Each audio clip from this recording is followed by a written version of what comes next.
welcome to council. We have a public meeting first, then we'll go into our regular council around 7. So to start the public meeting, ask if there's any declarations of pecuniary interest on the Municipal Conflict of Interest Act from any of the councillors. Okay. Seeing none, the purpose of this meeting is to present and receive public input regarding a proposed zoning bylaw amendment on the subject property known as 6862 8th Line West, former Township of Pilkington. The purpose of the proposed zoning bylaw amendment is to change the zoning of the subject land from A agricultural to A agricultural exception. The effect of the amendment is to enact a temporary use bylaw in order to allow for a garden suite on the subject lands for a period of up to 20 years. The garden suite is to provide housing for a relative of the property owner. If a person or public body does not make oral submissions at a public meeting or make written submissions to the Township of Centre Wellington before the bylaw is passed, the person or public body is not entitled to appeal the decision of the Township of Centre Wellington to the local planning appeal tribunal.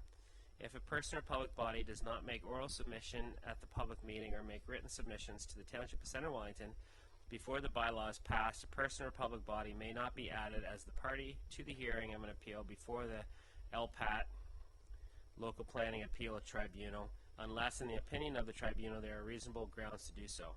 If you wish to be notified of the adoption of the proposed zoning bylaw amendment, you must make written request to the clerk, Township of Centre Wellington, 1 McDonald Square, Laura, Ontario, N0B1S0. I'll ask the clerk how notice was given for this. Through you, notice was mailed to prescribed persons, agencies, and public bodies on June the 1st. A copy was also placed in the Wellington Advertiser on June the 1st. I can therefore confirm that the requirement for giving notice was completed on June the 1st, 2018. Okay, and at this time I'll call on our senior planner, Mariana, to introduce this application. Welcome, Mariana. Thank you. Through you, Mayor Linton. The property at 6862 8th Line West in Pilkington is the subject of this rezoning application to allow for a garden suite, as stated previously, on the property, as permitted under Section 39 of the Planning Act. The property is approximately 10 hectares in size, or 25 acres, and there is sufficient space on the property for the garden suite. It will be set back a significant distance from the road. Basically, on the map that you see there, it's where the yellow star is. And so it would be set back about 127 meters or 415 feet from the road and will not take up any active farmland.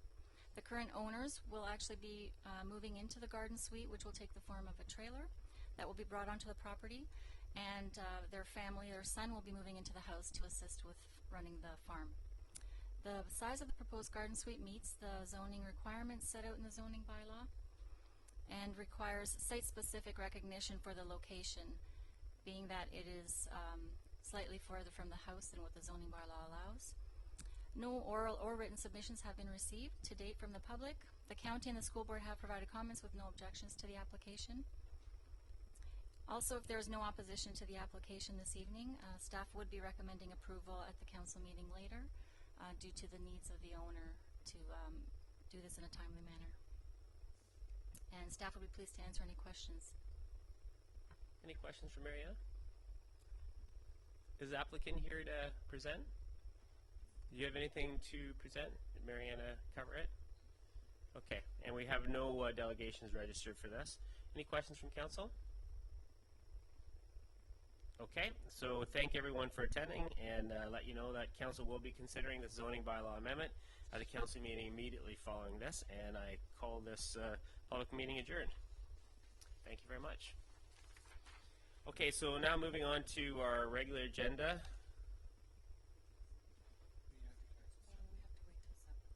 Oh, really?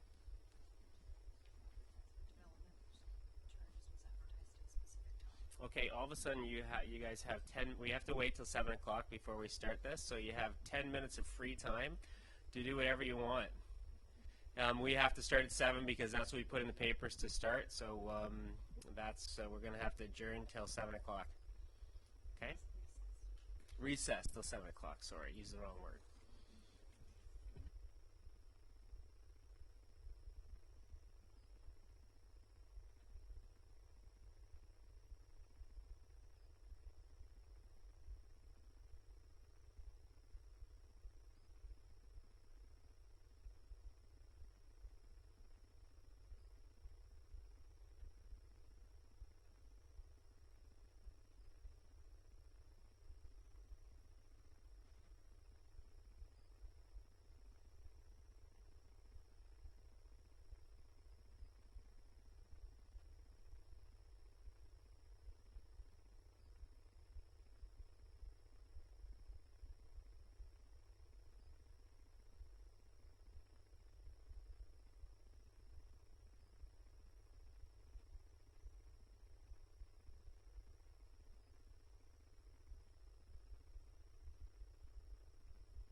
Okay, we'll call this meeting to order. It's 7 o'clock on Monday, June 25th. It's great to see a full house here. We should have actually sold tickets. We made some money for the township, but it's great to have you all here.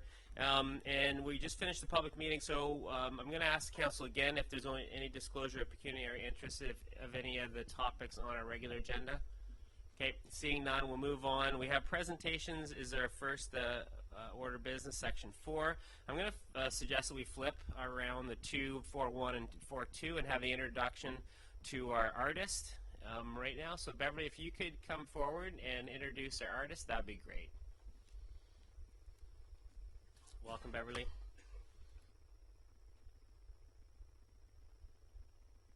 Good evening. I'm here on behalf of the Elora Arts Council to introduce to you Stephen Cole, who is a graphic designer who had a very successful business in Toronto but has chosen to come to Fergus to live and quickly jumped into working with the Arts Council. He's been on the committee for Insights and been very active, and we've appreciated that. So I think the show I brought will bring you dreams of travel this summer. I would like to introduce Stephen Cole.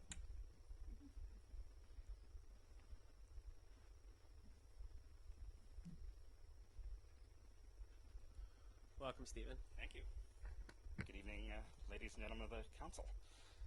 As Beverly said, I'm now a member of the community here. Moved here 2 years ago to the beautiful town of Fergus from Toronto. On top of being a graphic designer, I am a painter as well. That's the artwork that you're seeing around in the room here. I've had the privilege and made it a priority in my life to travel, which is why the paintings that you see here are from all sorts of exotic locales. So on the walls you'll see paintings from Africa, Peru, Thailand, Morocco, trying to remember them all, Ireland. And even the peacock in the far back there was actually a photo I took in Cuba, of all places. As Beverly said, I am a designer as well. I've had the privilege of working with the Arts Council on the Insights Committee. I'm also working with the the Scottish Festival in Fergus. You may have seen the new logo and all the new material there. That was my doing. I came in and decided to toss the apple cart in the air and make changes. But yeah, I've enjoyed that for the last couple of years, so working with them as well. And I'm actually currently working with the BIA on some projects as well in Fergus. And I'm welcome any questions if you have any of the artwork or of me. You left it wide open. Any questions of you at all? Eh? Oh yeah, go for it. Okay. Any questions from council? Okay, thank you very much. Appreciate the work that the Arts Council does for the town, and it's awesome that we have profile some of our local artists. And welcome to Centre Wellington and Fergus area. And I love what you've done with the Scottish Festival. Did you do those caricatures? Yes, yeah. That's awesome. Great work. Fergus folks, yes. Yeah, very good. So welcome and thanks for letting us enjoy your artwork. Yeah, my pleasure. Thanks. Thank you very much. Okay, then we'll move on to the next item, the development charges. And Dan, are you going to start off? Okay, we'll have our Director of Corporate Services and Treasurer start things off. Dan? Thank you, Mayor Linton. As Council is aware, we've been working on an update to our development charge background study and bylaw. We're working with Watson and Associates on this, and we had our statutory public meeting on May 22nd. Our bylaw does expire in October of this year, but given some of the comments received after the first public meeting and due to new information received from the Water Supply Master Plan interim status report, we felt it would be prudent to issue another addendum to the DC study and extend out the process a little bit, in that we're anticipating, instead of passing the bylaw today, we're suggesting today as more of an information update to the public and council. We're intending on having a second public meeting on July 23rd as part of the regular council meeting at 7 p.m. Sorry, that's at 3 p.m. I believe. And at that that time, it's a second public meeting in that there's been some significant changes since the first public meeting. And then we intend to have the proposed bylaw for passage the same night as part of the council meeting. So with that, before we get into any questions, Gary Scanlon from Watson Associates is here to run through some of the changes and the process to date. Thanks, Dan. Welcome, Gary.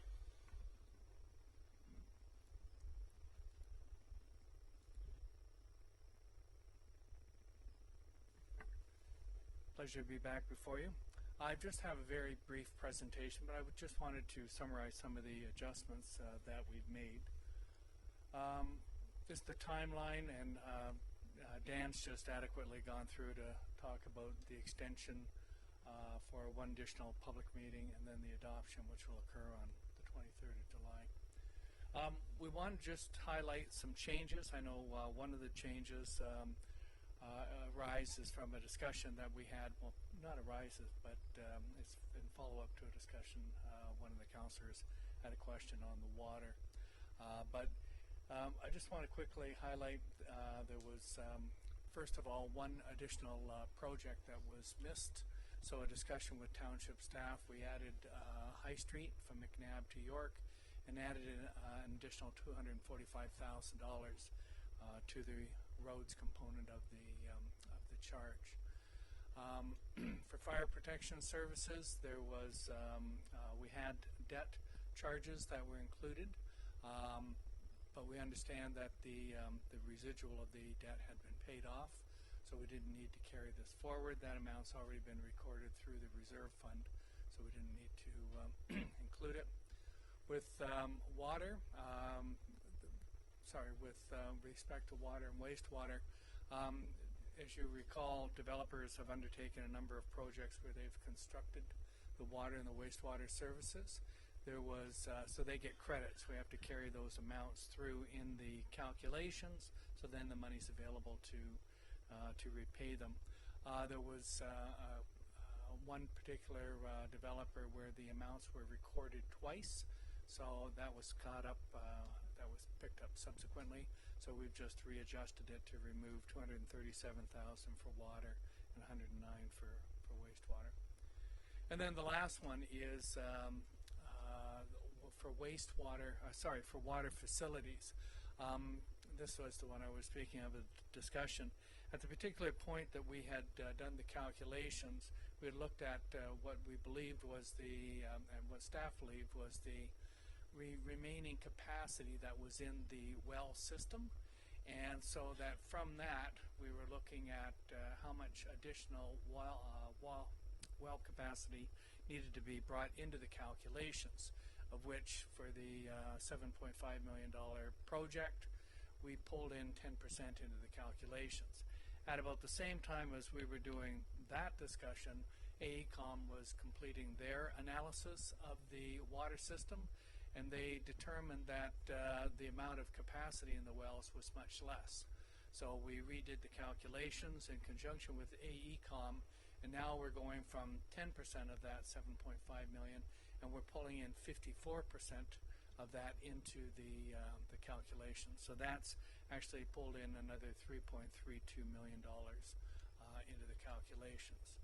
So when we take a look, there's been, as you recall, there was the current, that's your bylaw today, and the April 25th was the background study that we had released, and then subsequent to that and before we had the public meeting, there was an adjustment made for May 16th, an addendum, which was dealing with one of the developments in the south of Elora here, and there was some additional projects that needed to be carried forward to service that development. So that's what was added in on May 16th. And then now we've added in these adjustments. And you can see that for services related to a highway, from the last time we were before you, that's increased by about $70. Fire protection has reduced by about $6. Wastewater services, because of the credit, has dropped by $22. And then with water services, there was the reduction of the credit, but then adding in the $3.3 million for the wells, and that increased the charge by $613. So in total, the charge for a single detached we have right now is $21,914, which is $664 higher than what we had for when we were before you last time. Similar type of adjustments are there for non-residential. You can see that the calculated charge has increased by about 22 cents, going from $5.79 to $6.01. So that concludes the overview of the addendum. We have issued an addendum report which supports the adjustments that we're making to the background study. And as I say, we'll have the public meeting on the 23rd, and then subsequent to that, consider the adoption of the bylaw. Okay, thanks, Gary. So just to confirm, there's no recommendation before council today. We're going through a process of the information of a public meeting July 23rd, and then we'll be asking council to be approving it on July 23rd. Okay, so questions from council for either Gary or for Dan? Councillor Morris? Thank you, Mr. Mayor. Gary, I wanted to ask you a question in respect to the water capacity. I did a little research on this and came across the Watson report for the City of Ottawa, and I found a slide in the presentation that I'd like you to sort of comment on and explain, if you could, for me. As you've indicated already tonight, that capital costs are reduced by an amount that reflects any excess capacity for water services. But in the slide that CN Watson presented to the City of Ottawa, they also made the following note, and I'd like you to comment on this note. An exception is made if a municipal council indicates that excess capacity at the time it was created is to be paid for by new development. I guess, can you comment on this exception clause? Like, if what you've told us so far is that we reduced the water because of the capacity in the system, right? But there seems to be an exception clause here. What is that? There's two concepts with the Act. There's uncommitted excess capacity and committed excess capacity. So that the uncommitted excess capacity means that it's not allocated, it's not prepaid, so that it then is available to be deducted. There may be instances, Halton Region, for example, have their developers do a prepayment agreement. So they have an allocation program, and they have actually the development community purchasing forward 14,000 units. They do this allocation program. So even though there's capacity, if you went and you know, put your dipstick into the well and you say, gee, there's lots of water there, there's a lot of that that's already been allocated because it's been prepaid by the development community. So when we get into excess capacity, there's uncommitted and there's committed excess capacity. So I think that one was talking about if council commit the capacity, and you would do that in a couple of different ways. Probably the best example is like the Halton, where they have an allocation program, and you buy into that program, and then it's allocated.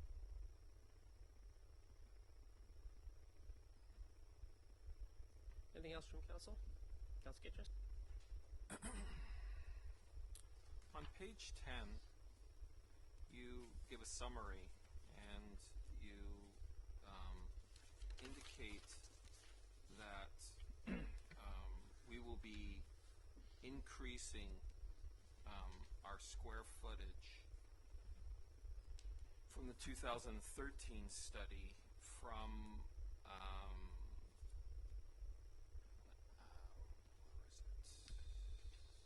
it's 1,900,000 square feet, around that, and it'll be increasing to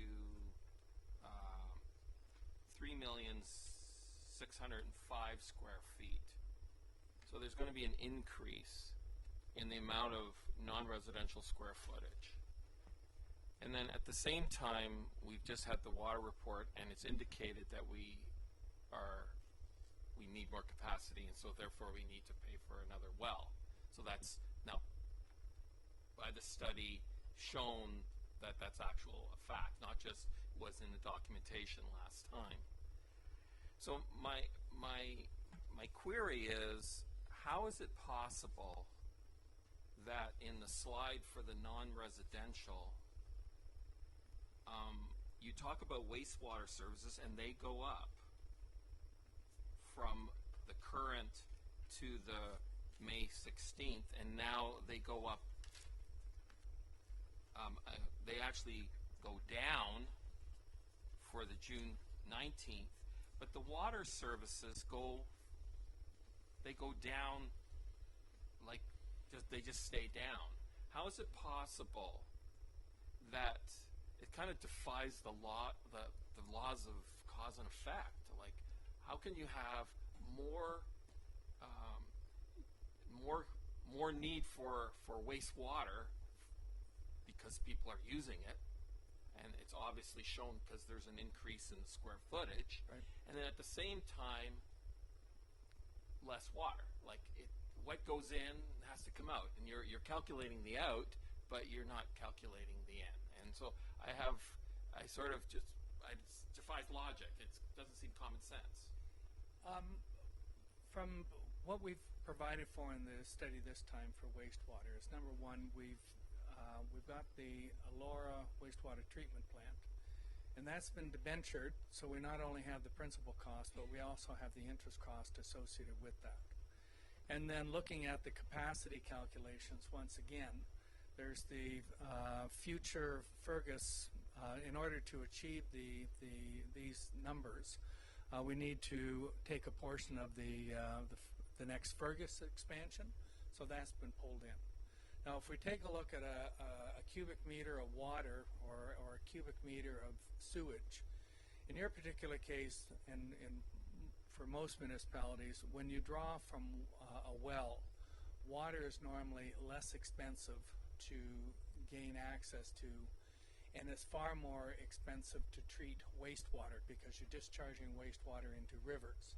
If you were down in Halton, and where they're pulling it from Lake Ontario, water is far more expensive to treat because you're pulling surface water, so you're pulling the water from the lake. It's a lot cheaper to get rid of the sewage because you have a very large body of water in order to disperse the treated effluent. So there's normally if you're on a well, it'll be cheaper than a lake-based water system, and if you're on if you have to discharge into rivers, it's far more expensive. So it sounds like they should be fairly comparable, but the one for the well, the incremental cost is relatively cheaper than the incremental cost for wastewater. And with this, I mean, we've sat down, we've got the latest and greatest information on the treatment facilities, and that's what we've utilized. And as was noted, we had information with staff with respect to water, but there was also a study that was going on by the engineering firm. They came back and reaffirmed or recalculated, the capacities, and that's the information that we've updated. Councillor Kitchers? Thank you, Mayor. Just in your short presentation, you said that there would be a $3.3 million for the new well, and that was all being done on the residential side. So the non-residential is not paying for anything? No, that's being pulled forward for both the residential and the non-residential, the $3.3 million. But why does it go down from $250 per square foot to $90? I'd have to go back and look at the original calculations that were done the last time around. I can respond to you. I just don't have the prior report with me, but I can look at that and give you an answer. Can I respond? I find this very difficult to comprehend, that when you go through the non-residential administration, it goes down. Thank goodness. You have outdoor recreational services, goes down. Great. You have fire protection services, they go down less. And you have all these things, they go down, but they were like pennies. They're dimes per square foot. But this one here is $1. It originally was $1.91, and now it's gone up because of the study. So it's $1. It doesn't make sense. That's a massive amount going down when it's confirmed that we need a well. So I think the response is that you get the information to you. I'm not sure the importance of it, so is there any other explain why this information is critical, and then we'll make sure that we get the information if it is.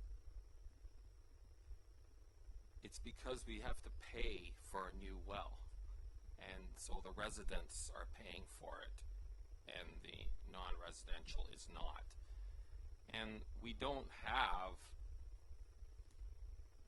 very little employment land, but we do know that we are building a conference center needing water, and hotels needing water, restaurants needing water, possible new grocery stores need water. They all need water. All these, we don't have any very little employment land, but these projects they're going to need water. That's where all the square footage is going to go. So it doesn't make, I understand when you did the study, you said that water throughout Ontario is going down, the amount. But that's like an abstract, equational thing. Right here, right now, in this municipality, we need a well, we're growing, and you're lowering non-residential, which are going to increase in square footage from the 2013 of 1.9 million square feet to 3.6 million square feet. So it seems like they should be paying a portion, more than they did in the past. So, okay, I will come back with a more expressed answer. I mean, at this particular moment, I haven't got both reports, so I can't do the comparison and see what went up and what went down.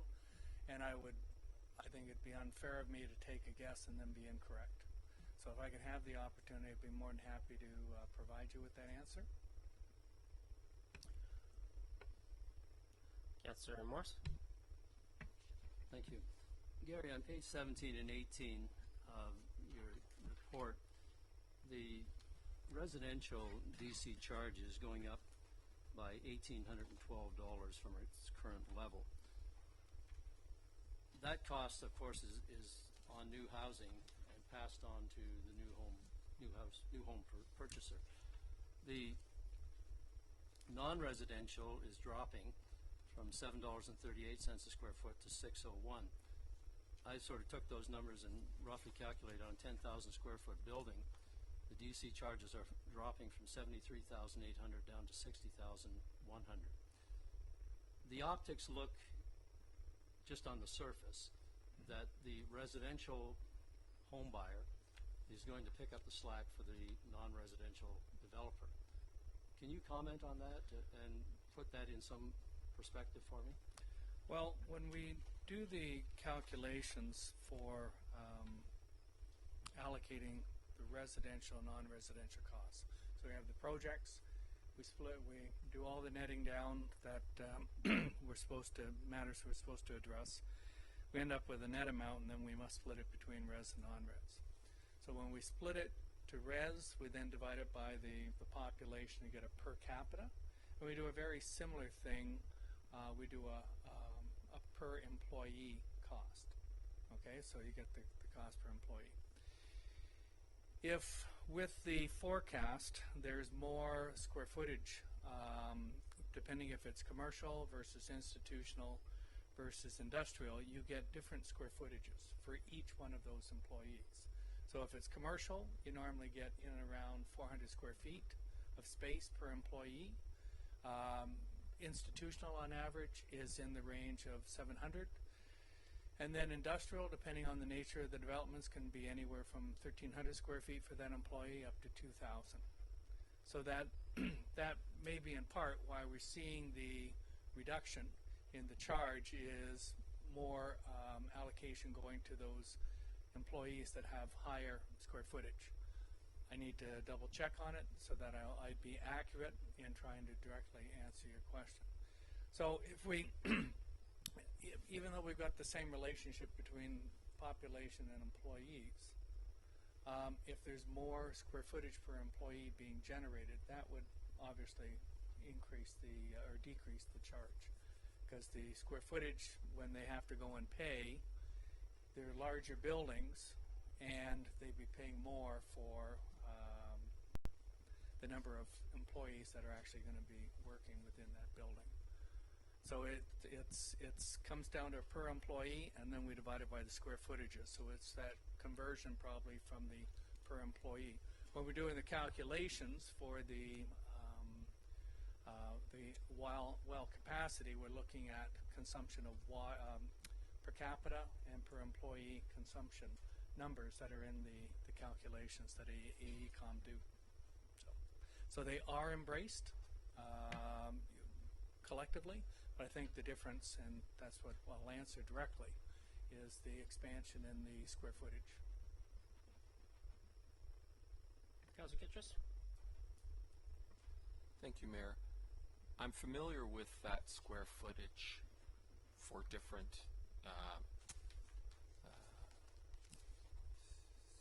commercial functions and industrial functions, because that's how you have to build your building. But I was wondering if you had the stats then for a hotel, what that would be like, a restaurant and all those, because they're kind of not just a generalized like dry goods store or big box store or whatever. So like that's a different calculation. So would you have that? I have, for GTA, I have statistics on those type of things. Like for Halton and Peel, they do very detailed analysis on their individual buildings. So if there's some additional information you'd like, I can take a look at that. Great. Anything else from council? Councillor McAway? Just to follow on to that question, Gary, do you have, because I don't remember seeing it within council, do you have a forecast of expected growth for commercial versus institutional versus industrial in Centre Wellington? Yes. It's in the appendix, Appendix A, and I'll give you an opportunity to look at it at your leisure. I can take you through it right now. It's A16 and A17. And just to explain what the forecast does is we have population, but then we have very detailed StatsCan information on the employees that are in the commercial, the industrial, the institutional, and then we have work at home and no fixed place. And normally work at home don't generate new non-residential buildings, and the no fixed place similar to that. So we normally focus in on the commercial, industrial, institutional. And what we do is we analyze it based on an activity rate, which the simplest way of saying it is for every 100 people you've got, every 100 people in your municipality you've got 45 employees. So that's an activity rate. 45 divided by that would give you 0.45. So we do a activity rate analysis, but it's looked at relative to applications and the different developments that are coming through the process. So we work with planning to take a look at that, and then we take a look at the nature of the developments and such, and try and extrapolate a forecast from that. And you also have vacant lands that are designated within your official plan. So we draw from that information as well. Councillor Morris? Gary, I noticed in the report that the fire services is divided 70% residential, 30% non-residential.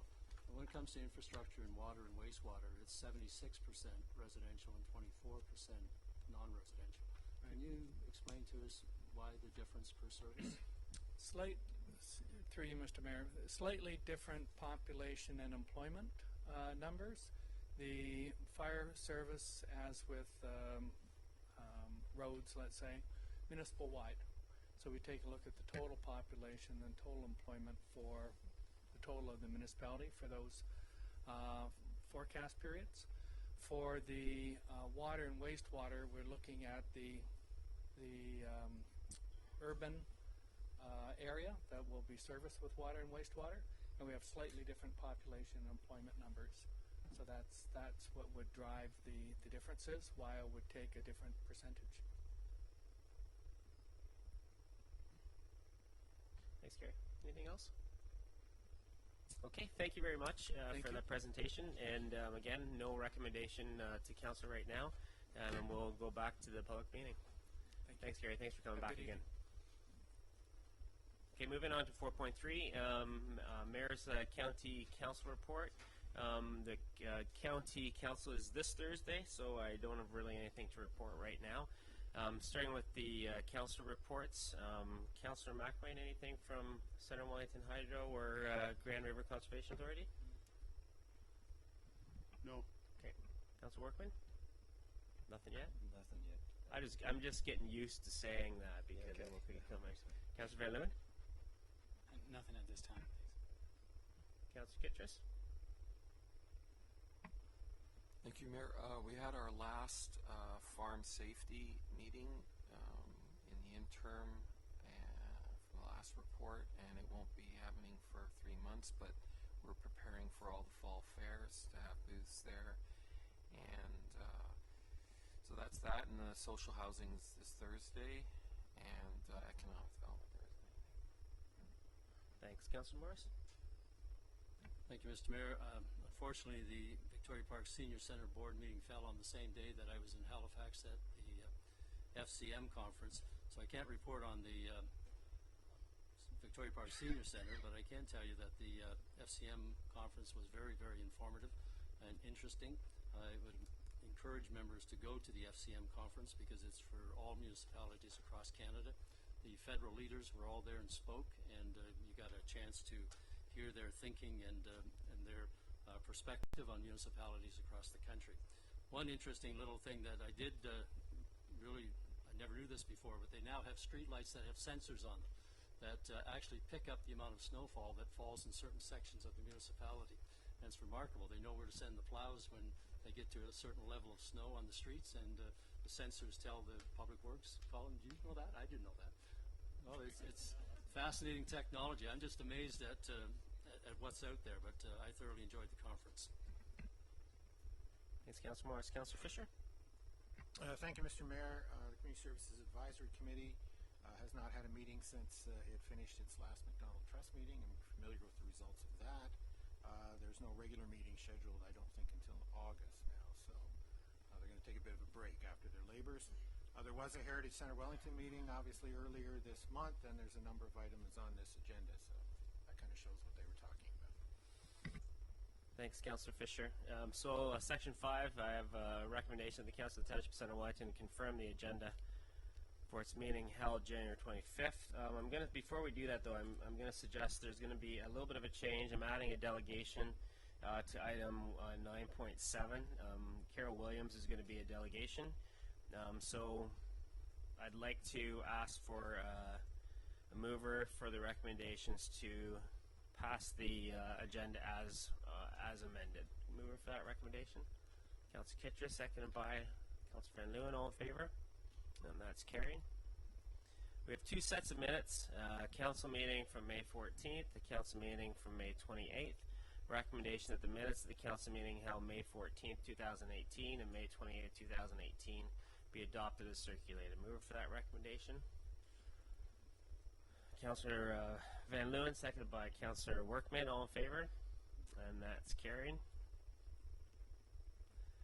And moving on to a delegation, we have Richard Slater here. He wants to speak to Belsyde Cemetery, and it's regarding a committee, a whole item number 6. So I want to welcome Richard Slater to the podium right now. I think all of council members has the kind of the table drop that has some questions and his responses to those. Welcome, Richard. Good evening, Mr. Mayor, councillors, and staff of the Centre Wellington. Before I get started, I just want to give you some indication as to what my experience is in the industry. I'm a certified real property administrator with the Building Owners and Managers Association of Canada. I'm a certified architectural technologist, and I've worked for the Ontario government for over 32 years. I've worked as a construction superintendent for over 15. I was a project manager managing a $33 million repair program, dealing with contractors, consultants, stakeholders, and the like. So I've got many years' experience. And also in the property management field, I've looked after many areas throughout the province in South Central Ontario, mainly large complexes like the MTO in St. Catharines, OMAFRA building in Guelph, the OPP headquarters in Aurelia, Fire College, and many more to really discuss. So let's get on with part one of my presentation. When the residents moved into the 400 block of Highland Road, they did so knowing there was a 33-foot road allowance immediately north of their backyards between the existing cemetery. This road allowance was not widely known, and in fact some of the town of Fergus documentation plans didn't even show this road allowance. One of the residents paid to have a lawyer search the land titles and confirmed that a road allowance did exist. The council of the day decided to close up and stop the road allowance through bylaw number 98-102. The residents submit that the town did not follow all the required procedures under the Ontario Municipal Act of 1990 when passing this bylaw. More specifically, they did not follow the proper notice provisions as laid out in Section 300 of the Municipal Act. Up until last December 2017, all of the residents thought there was a road allowance behind their properties until proof of the bylaw was obtained through the clerk's office in January of 2018. This information came as a shock to the residents because they were not informed of the road closing, as per the OMA, prior to the passing of the bylaw. I contacted the Ministry of Municipal Affairs and Housing to get advice on this matter and was informed that the town would have clerk's notes describing the process and steps taken to conform to the proper notice provisions of the Act. After submitting an FOI request in March of 18, the clerk's notes were the clerk was unable to confirm that the appropriate action was taken as required to conform to the Municipal Act. Bylaw number 98-102 must be repealed. My question is, what is the municipality doing to remedy this obvious dereliction of due process? And have they contacted the regional office in London for guidance and advice? Part 2. In 1998, the residents went to council. I repeat, in 1998, the residents went to council and developed an agreement that would require some existing overgrown Manitoba maple trees cut down and new Norway spruce trees spaded into the space in an alternating pattern throughout the 33-foot road allowance. These spruce trees would provide a mature buffer for both residents and the users of the cemetery for decades and provide a sustained perimeter of trees consistent with other parts of the cemetery lands. The town also developed a future use plan, which included the construction of a roadway from the lower eastern part of the cemetery extending up along the entire southern boundary of the upper portion adjacent to the Princess Street Road allowance. This newly created buffer zone and access road would provide an attractive and functional strip and provide privacy to both the residents and those using the cemetery. My question, is it council's intention to waste public money spent creating this buffer zone that resulted in an obvious cemetery future expansion plan? Why does the current council see the need to spend additional public money developing another plan? I'll go on to part 3. I would like to speak to the proposed Belsyde Cemetery master plan. When the neighbors met on site with Mayor Linton and some councillors over the past few months to hear the concerns of the neighbors, they were puzzled by the extensive work proposed in Block D just to gain a few feet of available cemetery, and admitted they were not completely familiar with the details of the report. The proposed cemetery master plan had already been approved in council. Did no one in council or staff at the township read this consultant's report? Clearly some did not. I reviewed the report from the township's website. Of particular interest to us were the 5 pages of a 200-plus page report, only 5 pages, pertaining to the proposed work in Block D, and found many gross grammar errors, inconsistencies with data presented. The estimated cost to complete this portion of Block D is $998,902. Going ahead with this project involves the removal of half of the mature Norway spruce trees, inflicting serious damage on the remaining roots of the remaining trees. Leveling of the site would create many construction hurdles, including movement of heavy machinery, storage of equipment, construction traffic issues both in the cemetery and on nearby roadways, especially Union Street. How can the general public visit the cemetery safely while this work is underway? Will the cemetery have to be closed during this lengthy construction? This would be a major undertaking that I don't think council or the township fully understands.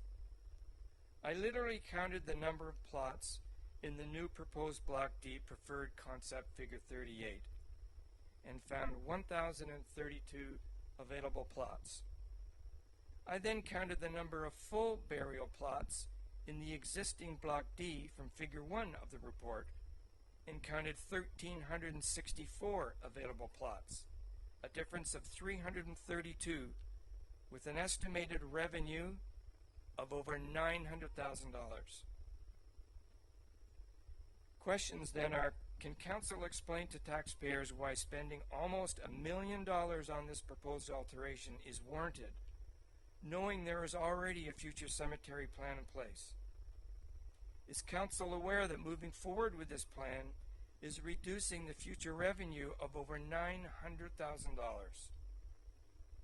Is council prepared to support the removal of mature trees, even though there is a suggestion that more trees will be planted throughout the cemetery, further reducing available plots?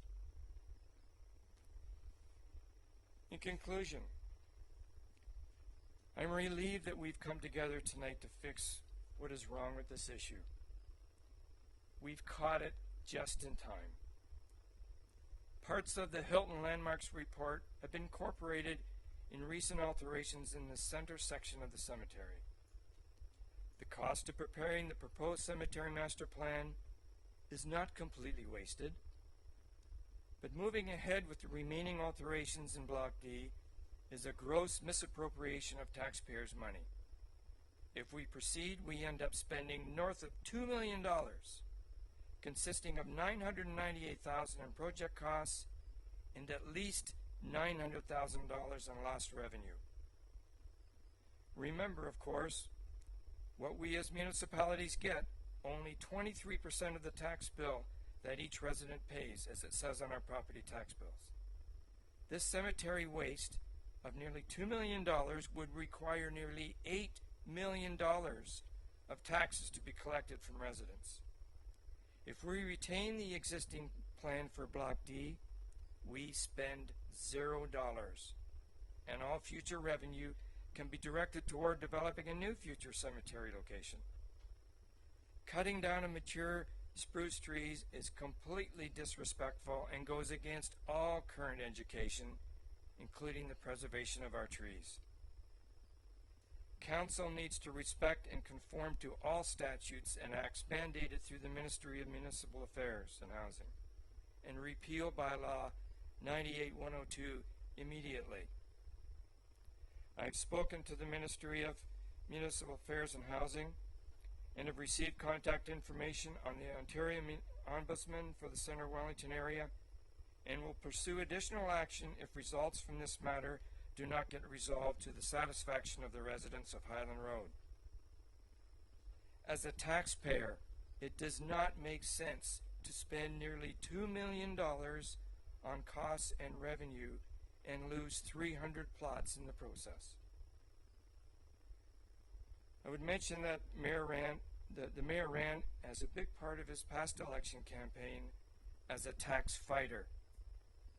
And poor communication by previous mayor regarding capital projects would not be the standard. This administration needs to be more transparent in the communication and accountable to taxpayers' money. If this gets defeated, I would offer my help as a citizen with valuable experience and sit on a committee to plan a better solution to the cemetery, looking forward to future needs of the residents of Center Wellington. Thank you. Thanks very much, Richard, for coming and being a delegation tonight.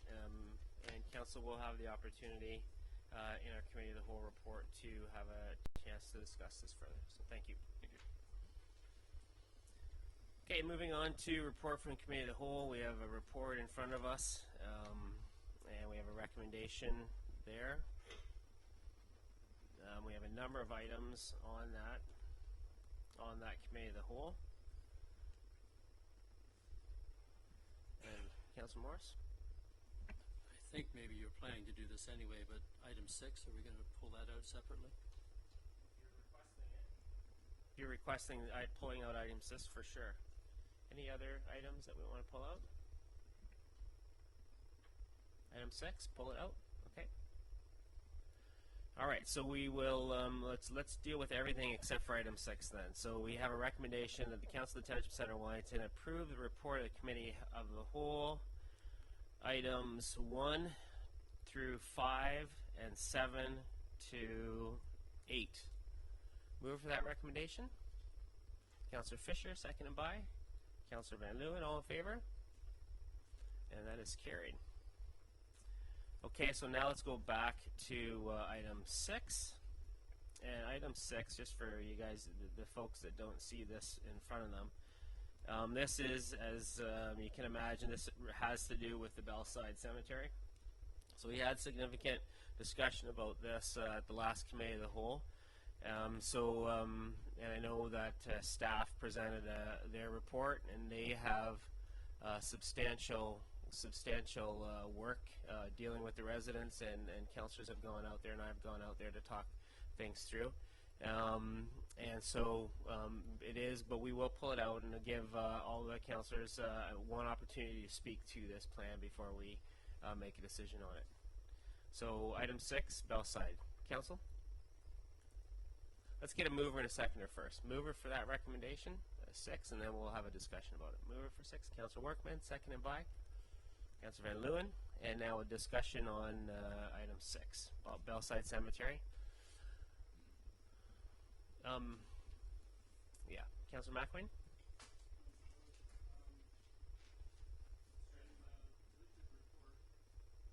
Oh, thank you. In Richard's report, he went through some logic why the bylaw 98.102 should be repealed, and I'm just curious if staff has had an opportunity to go back and see if they can find the proper process being followed, or if what Richard said is actually fact. Okay, thanks, Councillor McWayne. Colin, do you have an answer for that one? Oh, Carrie? Carrie, okay. Sorry, through you, the official records of the municipality are contained in the minutes. We have not done a comprehensive review of those minutes. That would require a significant amount of work on our time. We did pull out the bylaw, and public copy of the public notice was in the file with a date, and a public meeting was held. So as far as we can tell, public process was followed. There would be no reason why the clerk of the day would not follow public process. Councillor Kittrus? Thank you, Mayor. It's my understanding that part of the process was that it was supposed to post in the residential area on posts in a significant place where they would see them. Is there any indication in those minutes or that was done? We have not done a review of the minutes.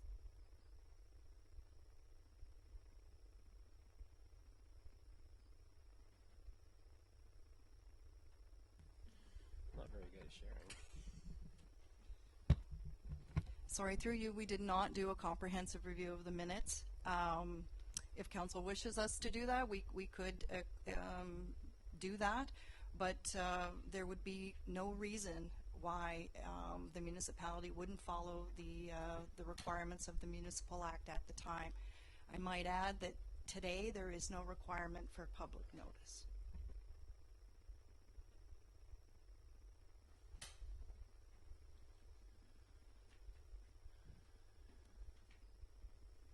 Councillor McLean? Thank you. Personally, I think it's, I mean, that is kind of the key part of the citizens' presentation and has been for some time now. And given that this council has said that we are going to be good communicators with the residents, communicating is 90% listening, and if we're not listening and following up, then I don't think we've done our job right, and he has an opportunity, or the citizens have an opportunity to go to the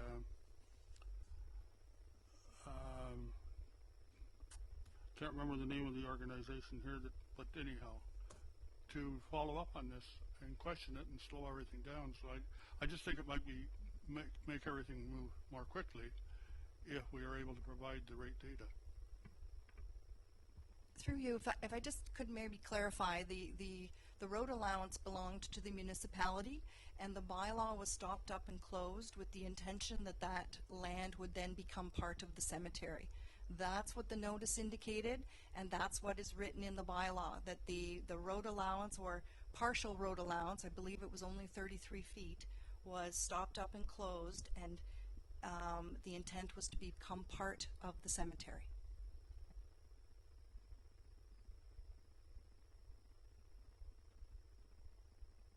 Councillor Kittrus? Thank you, Mayor. I think the part one is not disputing that that's what we did. We did that.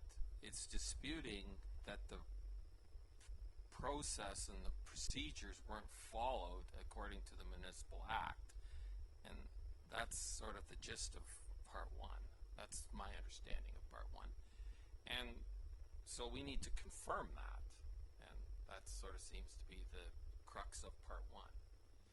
Well, I mean, let's refresh ourselves on what we're talking about here. We're talking about an action that we've proposed to take based on a council-approved master plan, and that is, and based on staff's working with the residents, it has changed based on the concerns that we've heard from the residents. We're talking about replacing 3 spruce trees with 3 other trees over the course of 10 years.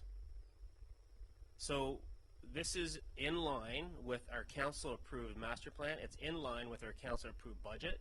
So I'm not sure what happened in a previous council over 20 years ago, what has to do with council now. We're talking about taking specific action as a council now based on our protocol and our procedures and based on council-approved documentation.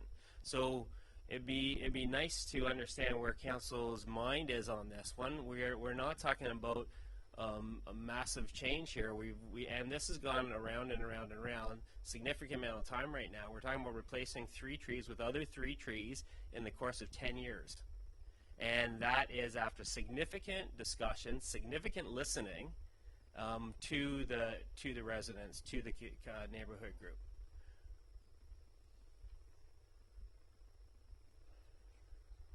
Councillor Fisher?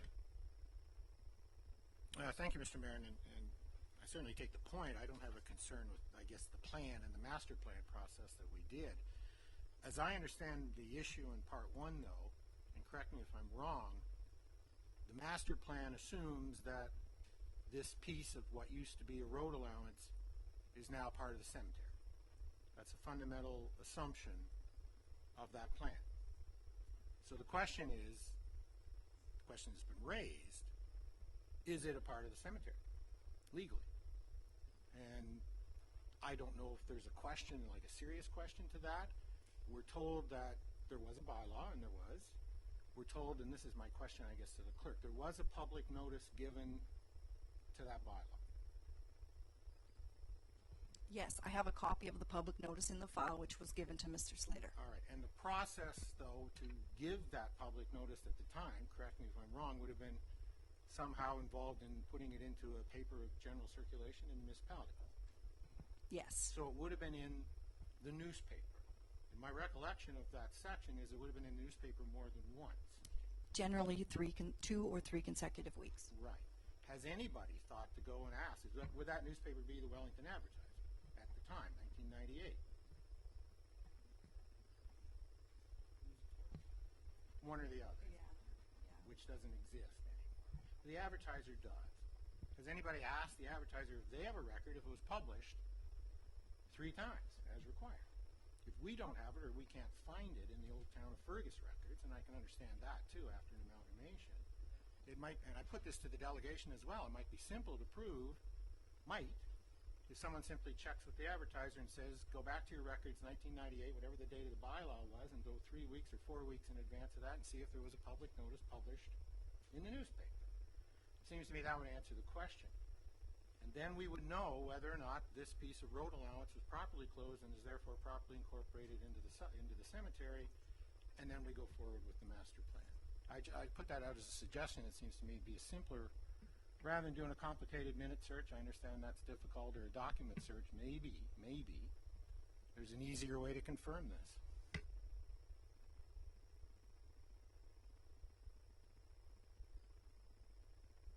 Councillor Workman?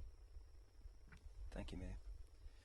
It seems to me this whole master plan has been a bone of contention right from the beginning. If there was already a very clear and concise map of the cemetery in place, and I don't understand why there was even a consultant hired in the first place to address it. There was plenty of burial plots in place, and we're in this mess today because someone thought they had a better idea. And I think this whole thing just should be put back. I mean, to me, to spend, I agree with them. This $998,000 to level a block of land when there's already plenty of room there to bury people in the first place is kind of crazy to me.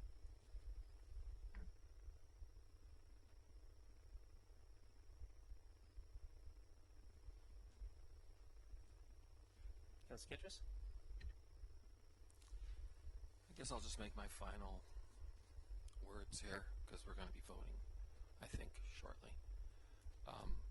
I'd like to thank Richard Slater and his wife for presenting. I think they've kind of enlightened a lot of people about the report and the quality of the report, which is glaringly deficient, and also just about I don't recall when we had that cemetery meeting that we would be losing 300 and something plots. I don't recall that, and that's alarming to me that it was in a piece of paper and a figure, and it wasn't actually just announced that we would be less. And so that alarms me, that there would be that loss of, because the last meeting we had where it was a tie vote, the largest argument was that we were going to lose $400,000 by not cutting down these trees. That was like one of the largest. I remember Councillor Van Leeuwen talking about that, and several of them. And Now you're losing 900,000, and that's from the report. So that's disconcerting, I think, to taxpayers. I think every taxpayer should be concerned, and I think every councillor should be concerned. There is this reiteration that it's a master plan. It's a master plan. All plans adjust to fiscal realities and legal realities. And so I think we need to step back and review this, and maybe not the whole cemetery, but that section, review that whole process. So that's my thoughts on that. I'm not for going ahead with this, because once we put the shovel in and we move the dirt, we are committed to $1 million project and losing $1 million in revenue. So that's significant. I think as responsible councillors and representatives of taxpayers, we should be cognizant of that, and we should, say we can reconsider this. Like that's what thinking and critical thinking is all about, and I'm for that, and I'm not going to approve this. Councillor. Thank you, Mr. Mayor. It seems to me that the flashpoint of all of this is the fate of the Norwegian spruce trees. And it all comes down to whether they stay. Agreed, it could be that that's all cemetery land, but trees are important in the cemetery. That's why we're planning to plant them elsewhere. So these are already there. I don't see the need to cut them down, other than our lust for additional revenue. But why inconvenience the neighbors? The neighbors have lived on Highland Road with that privacy barrier there for many years, and now we're going to remove that barrier.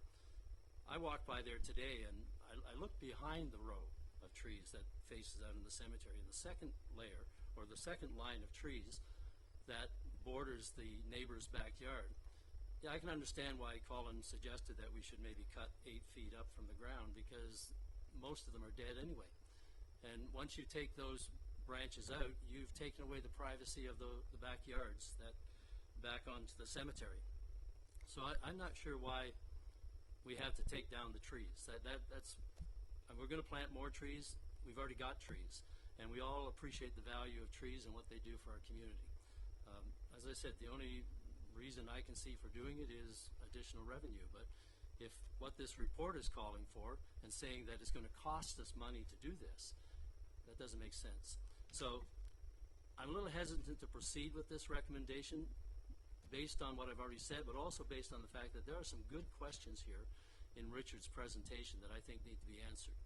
And I would not want to move ahead with this recommendation until he's got proper answers to the questions. Councillor Van Loon? Thank you. First, I'd like to say it has been good that we've been able to have so many pieces of discussion to this. Each time we go back, there's more and more points to be brought out, and this is what a good council does. I think we bounce these ideas and thoughts and discussions around. So I've actually written down some of the things that I've seen over the last little time, and one of the things we'll notice is when it comes back to this master plan, we continue to talk about the wasted money and coming back to master plans. We've never done so many master plans ever since this year. We've done water master plans, we've done transportation master plans, and we review them constantly. So when we come to the discussion as to why are we redoing this master plan, when we see different aspects come out, different provincial rules come out, different things where we say, why would, in the previous plan had this many plots in this plan, there's a lot that's changed. And we've had that discussion in a large context at the time of doing the master plan. I think that that's something that we need to remember, that we don't suddenly say, why are we doing this again when we're in the process of 5 more at the time. So I think that re-looking at our master plan is important, is very important for us to ensure it meets regulation in regards to slopes. That's mostly what this discussion is about, getting that slope, and realizing if we leave it the way it was, we're actually not going to reach any of our slopes. We're not going to be able to actually achieve the old plan because you can't get those in there. So I think that it's important for the master plan, and I wrote down some of these thoughts here. One of the other things is in that master plan, if we recall, it has a progression, and it progresses through the years, even the newest one, it progresses. And the next steps as we continue, as we get less and less, if we achieve less and less plots, we'll also start eating into our ball diamonds. Because the next steps are we move along. So again, logically, as we're moving through this process, if we lose 170 plots, we then start to push into the next area sooner. And then we're going to have a wonderful group of people, which are very important as well, to say, what about our ball diamond? We're now going to have to go back. That master plan was discussed in full at the time of council, and we really had an in-depth discussion on it, because I remember this discussion about the ball diamond. So I really don't want to see that this ball diamond is pushed forward for an expansion into a cemetery, because we don't want to cut down those few trees. Again, we come back to that lost revenue. It's, yeah, of course the cemetery allocation and layout will be different from previous, but we will, if we do not take the trees, we delayed the process, and I was very supportive of delaying to get the real numbers. What were the numbers that we were actually going to lose of plots if we don't take the trees? And it's worked out to about $400,000 in loss. That does work out to a 4% tax increase across the municipality, because if we have given the direction to staff to ensure that they actually make it revenue neutral. Well, if we do not have those plots, we have to add and take out of the tax base. That's $400,000 is still a 4% tax rate. So when we look at that, it has been a slow process. We've published our master plans. You see how that publication goes through today constantly, in a publication of a master plan that it went into, the publication of the ball diamond discussions. We go back, we can see that we have taken our time. One of the most important things I think here is that we're also at the point that we're either close to or have no burial plots left. And that is also one of those reasons why we do need to make decisions. We do actually, as council, have to make tough decisions. And those tough decisions are not easy. So I look to council and I say, we have to make some type of decision with new regulations, with the plans that we, including all the rest of council, have been part of. We have been part of those discussions. Now it's time to enact on them. So I support these, even though that, unfortunately, the residents, some of them will lose trees, and hopefully we get those other ones back quickly. But it hasn't spoken yet. Want to say something? Okay, I just want to make a couple comments, and then we'll see where we go from here. But you know, there's two things that we requested of our staff. The first thing that we requested them to do is to respond to the concerns of the neighbors. Second thing we asked them to do is come back to us with a report explaining what we can do, what the costs are going to be, and what could be a potential compromise position. And so Colin and Adam, in the report that all council has a very detailed outline of what our staff have done with each of the issues that have been identified with the residents. And the bottom line is there would be, as Councillor Van Leeuwen said, $403,000 of lost revenue with the option of replacing the spruce trees with Columnar oak trees. And staff worked really hard to make sure that no trees would be moved until they were required to be moved. And that means that we would replace 3 spruce trees with 3 oak trees over the course of 10 years, and that would allow us to maximize our revenue, because we have provided the direction to staff to make the cemetery business as revenue neutral as possible, to make sure that that stays off the tax base. And they've done that. So credit to staff for doing the thing that we asked them to do. And you know, I just have to make a comment about the master planning process. We went through this, and we went through this in a lot of detail. We talked this one through, and we established a plan. I think it's a great plan. I know that there's been some criticism of the wording and some of the things, but we went through that with a fine-tooth comb as council, and we passed that. And now we're questioning it, and that's fine to question things, but they have to be for the right reasons. So we have to provide some direction to staff, because I think we're sitting at 14 available plots in Fergus, and we don't pass this and we don't move ahead on this, we're going to be the ones as members of council. Is that accurate, by the way? Okay, so we have 14 plots left in Fergus, and when residents want to be buried in Fergus Cemetery, it's up to councillors to explain to them why we don't have those plots, because that's what we're talking about right now.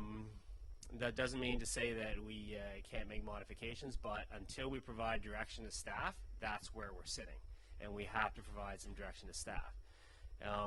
So I'm not sure what that is.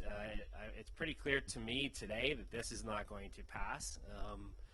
But if it doesn't pass, we're going to have to do something to help our staff out, because they've done a lot of work on this based on our recommendations, and we're basically telling them that's not good enough, and we have to do something else. So I'm looking for direction. I don't know if we have to defer this to get some additional direction, but I'd be willing. I'd rather move for deferral and get an additional option on the table if we don't want to lose those 3 trees. So I'm going to move for a deferral of this, if anybody wants to second it. You'll second it? Second it first. Why don't you second it first? All right. And then you can't. So you should speak it first. Thanks, right. Gary. If there's a deferral, which is not a bad idea, can we deal with... I don't understand. There seems to be a huge gap between this information that's here on this submission that was just made by the delegation and what the reports and the master plan and all of that have said. It sounds like, as I understand, the position is we don't go ahead with what's in the master plan or what the latest option was. We're going to lose $400,000 in cemetery revenue. This is one example.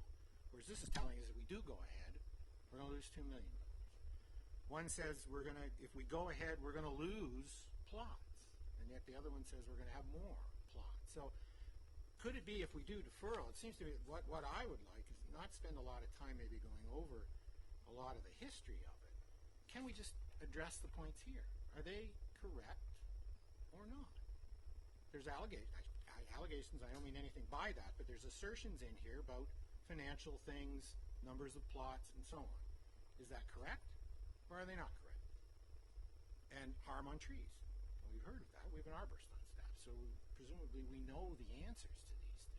And it would just be, if we're going to go ahead with this, can we just say, we've examined part 3, we disagree, here's why. We've examined part 1, we found evidence that there's been a proper procedure, else we can't determine there wasn't, so we'll assume there was.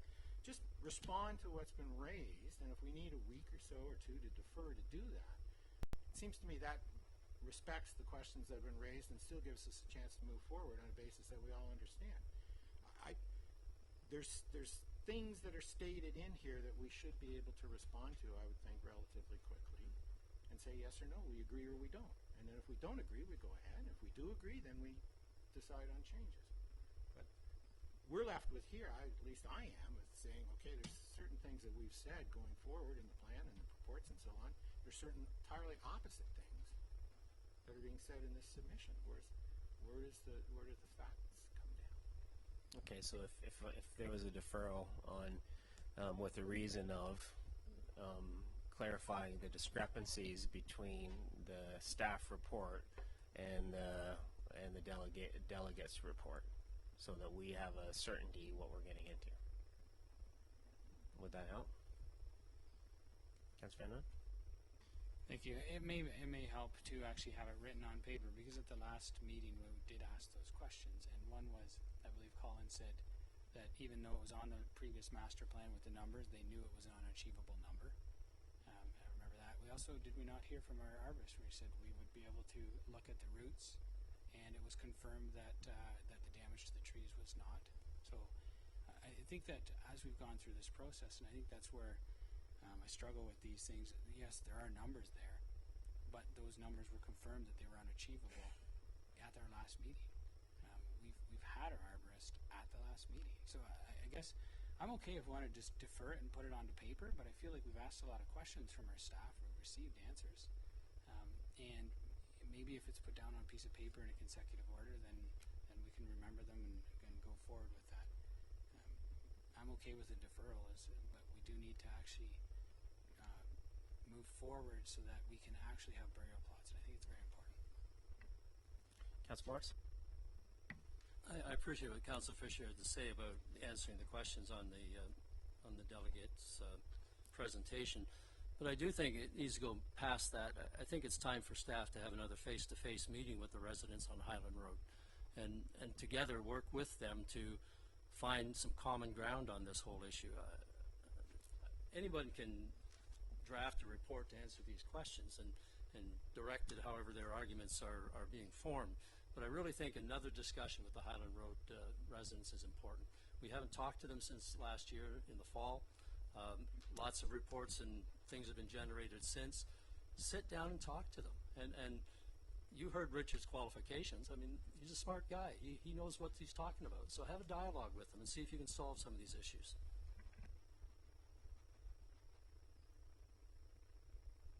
Councillor Kittrus? Thank you, Mayor. I think the comment that Councillor Fisher has made about the two varied information is probably it's very accurate. It's very confusing. We're supposed to be making decisions based on information, and if there's two sets of information that seem very, very contrary, it's good to clarify them. So I agree with that. But at the same time, what if his information's correct? It's going to be a no vote again for me. And so there needs to be an option part of it. And I think Councillor Morris also, we should talk to them. But I remember that ball diamond, and we said we would never do that. We said we wouldn't do that. We said we had enough time to get a new location for that because we had enough time. And so the other thing that really bugs me is 2 years ago we had the same argument come when we had the columbarium. We only have 3 left. We've got to rush through this budget and be $100,000 over to build those. And now it's 2 years later, and now we've got to rush again because we haven't planned properly. And so that bothers me. And so I think that we should defer. I agree. I think that's good. We should answer those, but we should have maybe some discussion with the things and maybe some options. Because if the delegation is correct, then I don't think the time we defer this, it's going to go through either. Okay, so we, I'm going to say it again. The staff report that you have in front of you goes into significant detail, and significant work has been done on each of these points that was raised initially. And Council has had that. So if we want to defer based on making sure that we effectively cover off the items that were raised in the submission that we've received today, and we request that staff yet again go and speak to the residents, then maybe that's a piece that we add into the deferral. So I'll move that. Is that accurate? Is that good? I'm moving that to defer to look at the discrepancies between staff report and the submission, and provide staff with an opportunity to speak to the residents.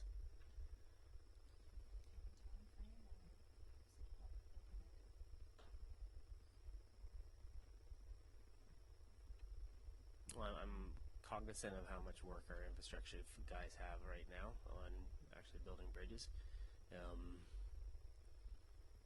So I don't know. Can we?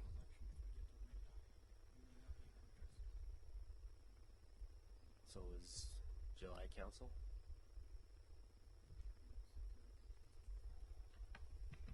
So just a couple of things. So staff have had numerous discussions with the residents. There is an impasse. There's very clear that the residents would like to see nothing done with regards to that. Staff are trying to look at an compromise and options to be able to provide, still meeting the most of the mandate of the master plan, which council did review, did approve. Clearly, we have a master plan that's not just talking about the next 10 years, it's talking 25 years and beyond. And as council always speaks at this council, we tried to plan for the long term and not just the short term, and that's what that master plan clearly does. It does look at it long term with regards to revenues and expenditures, to an order, as Councillor Van Leeuwen talked about, is that it's revenue neutral and not spending taxpayers' dollars, which the cemetery has used taxpayers' dollars in the past to support the operations. The questions with regard to the bylaw, we can do a little bit more research with that, but we're also in the middle of the clerks in their with the election coming up. We are in a situation that if we have, depending on who runs for election or doesn't, a lame duck situation at the end of July, which does require certain things that we can and cannot bring forward to council. And if there is expenditure over $50,000, that's one issue that we cannot, this council, depending on the lame duck situation beyond July 27th, could not make any decisions on. In regards to timing, this master plan was brought to council for approval a couple years ago. It was also approved in the capital budget for 2016. Staff have delayed the work in order to have the consultations with the residents. The report that Mr. Slater provided to the March meeting, staff have responded to those questions. These questions are a number of different, reframed, different discussions. As I read of them, a number of them are asking questions of council with regards to whether council is going to proceed with these.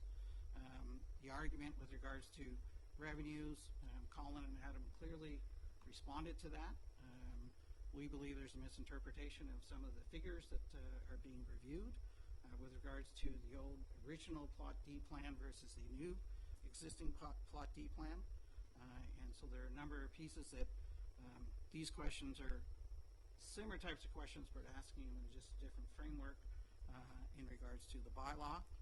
As Carrie mentioned, we did do some research. It did go through that process. We've not confirmed with advertising papers or that, but as per what we have, that did go through the following process back in 1998.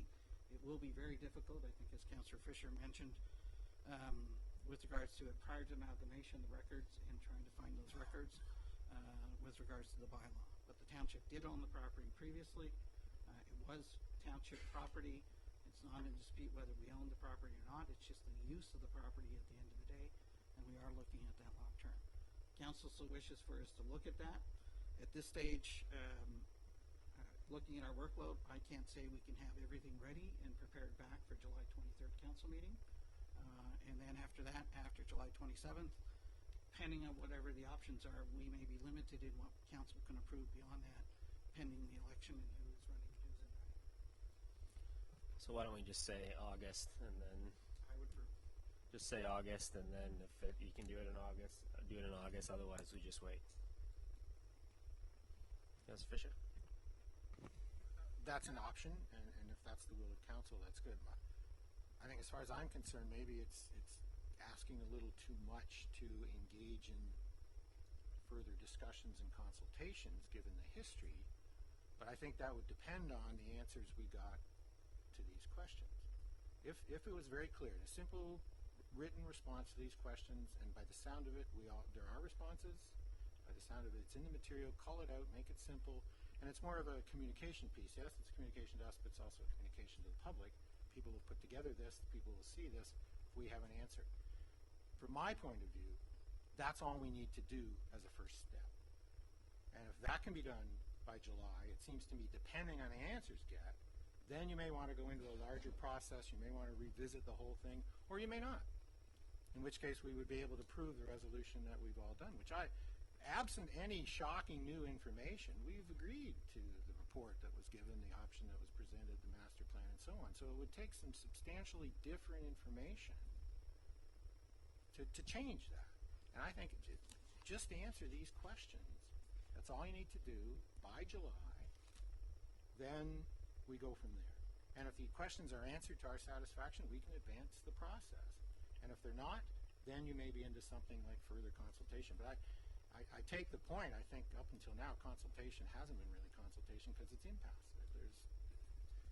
You got to be willing to dance. There needs to be two parties to it, to finding a solution. And up to this point, there's only one, understandably perhaps, but we can knock our heads against that wall forever, or we can simply say we've made decisions, we have information, we're happy with the answers, and we can move forward. But there is still some confusion, obviously, given these questions. Can we not just clear that up, get it done by July, and then make the decision then to either do something different or simply reiterate what we've done, make the decision we've been asked to make already. That's all I was asked. The other part, I think, is a secondary part depending on the answers you get to the first part. That would be my point of it anyway. And I think I would suggest with respect that that's doable if you limit it to that, as opposed to the other, which may clearly probably not doable in time. So motion to defer this pending and allow staff the opportunity to respond to the submission. Specifically to the submission. You second that? Or did you already? If that was the motion, I'm seconding it. If that's a new motion from what you had before, then I'll move. Yeah, that was exactly what I said. So that's the first motion, yeah. Limited, yeah. Yeah, all in favor? No debate after deferral. All in favor of that deferral? Opposed? Okay, carries. Okay, so one of the other fun things that we actually passed already is the McDonald Trust money, and I think some people in the audience are here for that reason. And so what we're going to do, and I'm just going to, our CSAC, our Community Services Action Committee, spent a lot of time on this, making sure that they went through every single proposal and identified the costs, the benefits to these proposals. And I think we had 22 projects come in. Is that right? So Councillor Fisher was on that, and I know we had some really good volunteers who spent a lot of time on these. So we really, really appreciate all the work that they did in filtering through these projects. And Council just passed their recommendations, so that's really exciting. So I think we have some people here that are overseeing projects that have been awarded some of these funds. So first I want to thank you for all the work that you guys have all done on your projects, and I'm really excited, and I know Council's really excited about seeing those projects come to fruition. So I think we're going to do a quick photo op in the front of the building with all the groups that have received Jack R. McDonald funds. So I think we're going to do that now, and we'll return back to some of our business items after that's completed. So can I just ask all the groups to, we're going to do it on the front steps on the interior. So we have the stepping so we can get everybody. And so if Council can join us on the stairs as well. We'll have a photo op with the awarded groups as well as with Council.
Okay, we'll get back at it here. We're on section 9 in the package, consideration of reports. And so we have an exciting report about our Jobs and Investment Incentive Program. And we have a presentation. I think Pat, our Economic Development Officer, is going to come and introduce things. Welcome, Pat. Thank you, Mayor Linton, Council. We have 2 applications this evening for the Job and Investment Incentive Program. Just to bring councillors up to date on it, in June of 2017, upon recommendation of the Economic Development Task Force, Council approved the Jobs and Investment Incentive Program to reduce the costs to local businesses to grow and create jobs. During the development of this program, the Economic Development Task Force determined that it was important to include businesses who had previously received a development charges deferral to be eligible for the program.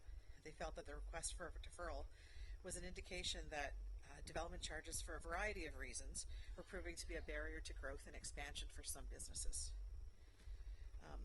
Council awarded the program funding of $150,000 in 2017 and determined during the 2018 budget deliberations that applications should be dealt with through Council.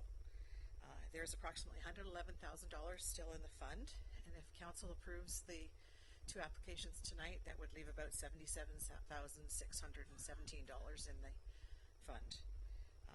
At this point, I'd like to invite the first applicants, Andy and Debbie Crane, to come forward. They have a few words, and Council can ask them any questions at that time. Thanks, Pat. Welcome, Andy. Welcome, Debbie. Good to see you. Thank you, Mr. Mayor. So we are Debbie Crane and Andy Crane. Andy Crane Auto Service came because Andy's GM dealerships closed, and we wanted to stay in the community, give it a whirl. So we started as a sole proprietorship, just renting a small first location just to sort of get our feet wet, and realized we liked it. The community was good. Our customers were here, but we just needed a place. So when the land became available, we jumped on it, and then that leads to the whole ball of building a building. It is now open and running for a year. We're proud of it. We are both born and raised here, raising our children here, used local companies to do the building and in our everyday activities. So I think we are about as homegrown as it comes, and we'd just like to apply for relief on some of the development charges. Great, thank you very much. And it's for entrepreneurs and business people like you that we've done this program, because we really want to make sure that we're providing incentives. So it looks like in the material 3 new jobs. It'd be 5 in total. And you've spent $750,000 on the expansion already. Wow, that's awesome. Questions from council? Okay, so that's exciting. I'm going to read the recommendation that the Council of the Township of Center Wellington provide a development charge grant in the amount of $16,545.65 for 2491373 Ontario Limited, Andy Crane Auto Service, as set out in the Jobs and Investment Incentive Program. Move for that recommendation. Oh, and there's a second part. And that the Managing Director of Corporate Services be authorized to execute an agreement. Move for that recommendation. Councillor Van Leeuwen, seconded by Councillor Workman. All in favor? And that carries. Congratulations. It's awesome. Thanks for coming, and thanks for sitting through the rest of the council. Appreciate it. Come anytime.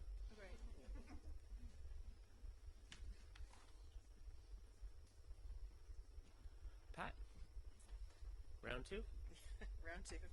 The second applicant is Greg McCabe from Reliable Ford.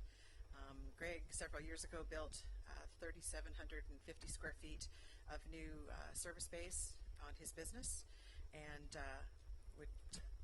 has had several deferrals, or 2 deferrals actually, of his development charges, and would like to ask for assistance under the program. So I'll introduce Greg. Thanks, Pat. Welcome, Greg. Thank you. Good evening, everyone. I'm just here on behalf of my dealership to ask for the grants that we're talking about. Like Pat said, we built our existing building 17 years ago, and we just found the size of Center Wellington and the development. We decided we'd add on to the shop to better service our customers, to keep the customers here in Center Wellington. We just found it was a need, and we look back. I'm here today. Anybody knows about Reliable Ford? We've been here 77 years, owned by the same family. Excuse me.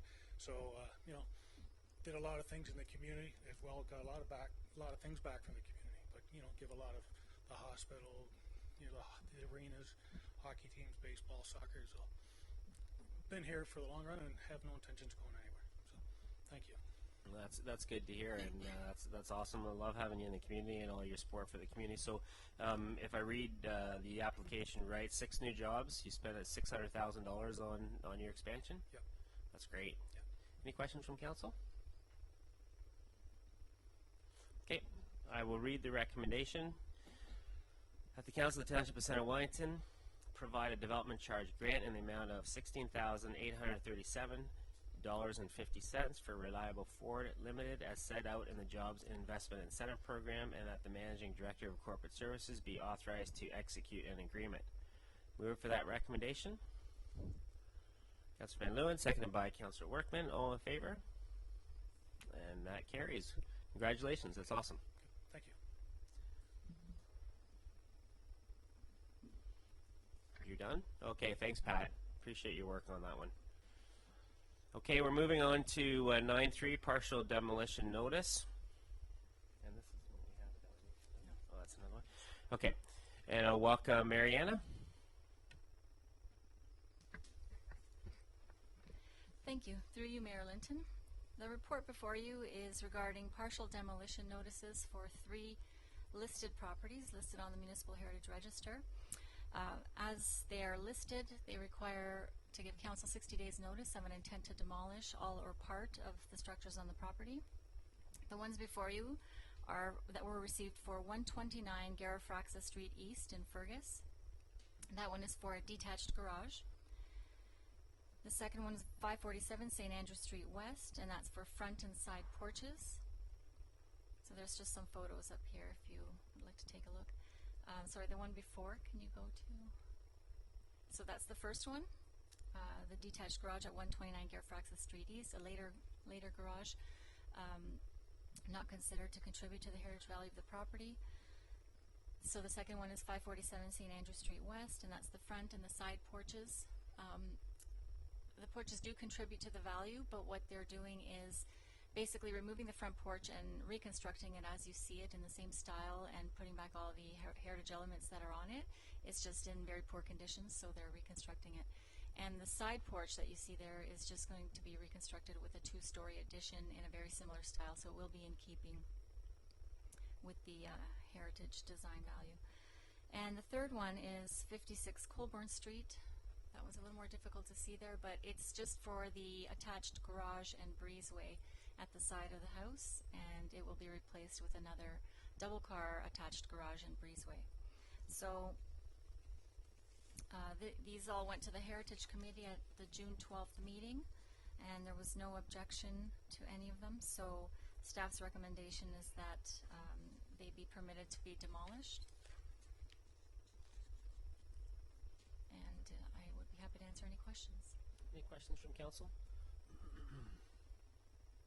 Okay, read the recommendation that the Council of the Township of Center Wellington authorize the demolition of the detached garage at the listed property municipally known as 129 Garifraxa Street East, Fergus, and that Council authorize the demolition of the front and side porches of the listed properties municipally known as 547 St. Andrew Street West, Fergus, and that Council authorizes the demolition of the attached garage and breezeway at the listed property municipally known as 56 Colborne Street, Elora, and that the above listed properties remain on the Municipal Heritage Register. Mover for that recommendation, Councillor Fisher, seconded by Councillor Kittredge. All in favor?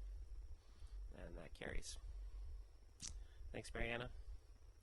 Moving on to 9.4, draft plan of subdivision, Grandwood Phase 3, and Brett's going to start us off. Thank you, Mayor Linton. As council's aware, we have draft plan of subdivision application that will complete the subdivision that's known as Grandwood Gate, and so this is the 3rd phase. The application was subject of a public meeting in March, And one of the things we heard from the neighborhood was an opposition to some stacked townhouse dwellings that were proposed within the subdivision. So subsequent to that public meeting, the applicant reconsidered the plan and has made some variations to the plan to eliminate those stacked townhouses. That reduces the number of units from 152 to 125. The County of Wellington, being the approval authority, they circulated the plan to agencies, public bodies, and to some of the neighbors that had given them written comments on the first plan, and the feedback's been positive. So staff have reviewed that plan. Our report is on the basis of the revised plan. So if you see the change is that the number of single detached dwellings has increased by 19 units. There's 4 more semi-detached units and 16 more street townhouses, but the 66 stacked townhouses have been eliminated. So overall there's 27 fewer dwellings. Our staff opinion is that it does conform to the growth plan for the Greater Golden Horseshoe. The plan is in the built boundary, so the units actually will contribute to our 20% intensification target. So there isn't a set density target that they needed to meet here. So overall, we believe it conforms to the growth plan. It's consistent with the provincial policy statement, and it's in conformity with the county and the township official plans. Parkland meets our requirements. There's very limited off-site infrastructure to be done, and so we're recommending draft approval with conditions that are attached to the report. And those are kind of our standard conditions and modeled on the conditions that were in place for the previous 2 phases. That's it. Thanks, Brett. So a good example of a developer listening to concerns from residents on a form of housing. So appreciate that, Steve. Any questions from council? Okay, I know I've gotten a number of positive comments from residents about the new plan for sure. Recommendation that the Council of the Township of Center Wellington recommends approval of the draft plan of subdivision 23T-17002 by the County of Wellington, subject to the conditions set out in Schedule A of Report PLN 2018-29 dated June 25th, 2018. Move for that recommendation. Councillor McElwain, seconded by Councillor Workman. All in favor? And that's carried. Moving on to 9.5, a zoning amendment application on 8th line. Brett. Mariana, sorry. Thank you, through you, Mayor Linton. So this is the application that was just before us at the public meeting for 6862 8th Line West in Pilkington, and it was to allow the garden suite on the property. As stated previously, no oral or written submissions were received in opposition to the garden suite, and there were no submissions at the meeting. So the county and the school board have provided comments also with no objections, and it's staff's recommendation that council approve the application and that the bylaw be enacted. Anything from council, from Mariana? Okay, I'll read the recommendation that the Council of the Township of Center Wellington approve rezoning application RZ04/18 and that a bylaw to amend bylaw 2009-045 as amended be given 3 readings. Move for that recommendation. Councillor Workman, seconded by Councillor Morris. All in favor? And that's carried. 9.6, road dedication bylaw. Brett. Thank you, Mayor Litton. This is kind of a housekeeping matter that we need to do periodically as new subdivisions come online. There are often reserve blocks that are dedicated on one phase, and then they need to be released and made road allowances as the next phase proceeds. So you can see there in this one there's 3 examples. One is block 69 on Plan and 61M 195, that's in the Strathleigh subdivision, that was a reserve block. Similarly, block 43 on plan 878, that's in Elora on York Street. Now that the subdivision 61M 219 has gone forward and York Street has been constructed across there, it's necessary to dedicate block 43 as a right-of-way. And then similarly with block 219, there's a piece that's dedicated to the municipality for road allowance included on that plan. So that's block 39. So the bylaw is dealing with those 3 blocks. Thanks, Brett. Questions from council? Okay. I'll read the recommendation that the Council of the Township of Center Wellington give 3 readings to a bylaw to dedicate land as a public highway. Mover for that recommendation? Councillor McLean, seconded by Councillor Fisher. All in favor? And that's carried. 9.7, demolition of a listed heritage property.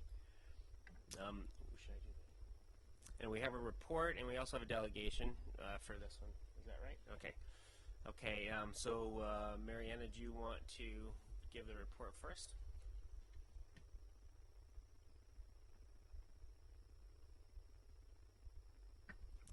Thank you. Through you, Mayor Linton.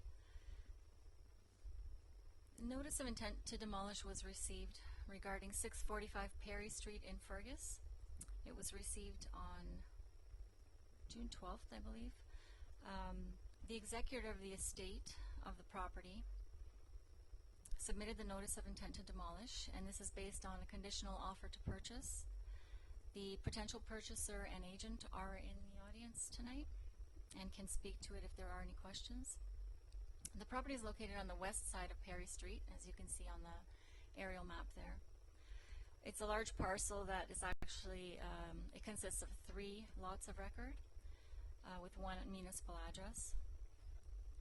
It's my understanding that the lot to the south, so if you can imagine that property divided into 3 from front to back, the lot to the south has already been sold, and the lots, the 2 lots that are remaining to the north, so the house is in the middle, and the further lot to the north, they're part of 1 parcel right now that's being sold as the balance of the property. So the property is listed on the Municipal Heritage Register as a non-designated property since last June, when the Heritage Committee came to Council to request additions to the register, so that's when it was listed. It had not been previously listed on the inventory that was compiled by the Heritage Committee. So staff and the Heritage Committee visited the property, including the interior of the dwelling. Staff commissioned research from the archives at the museum, which is typical practice, which indicates that it was constructed circa 1875, though that can't be completely substantiated.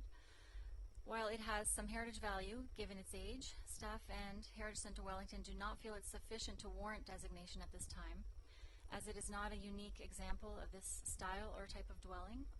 Lisa, if you could forward to maybe the photo.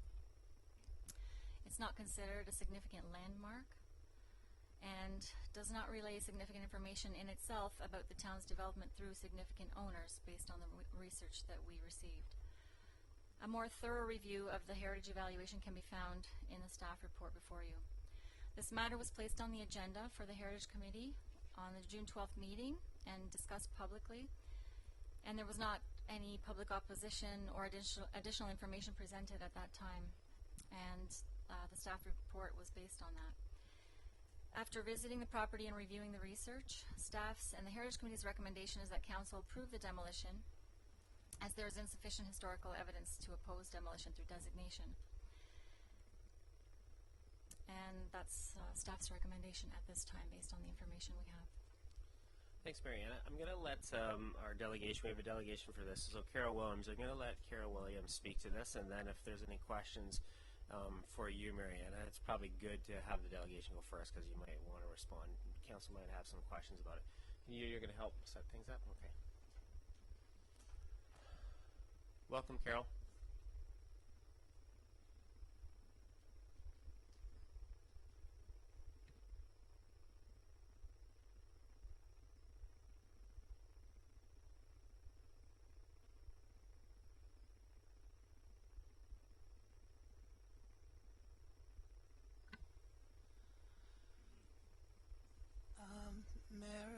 councillors. I apologise, I was asleep at the switch and didn't realise until midday today that tonight was tonight. So I've put together what I can. I'm sorry it's not stapled and not very well written, but I will add a lot of other information for you.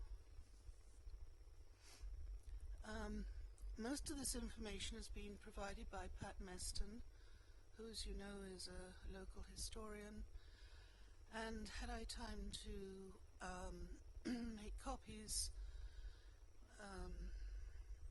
Steve Thorning has an article on James Perry, and there's a lot more information available in the archives.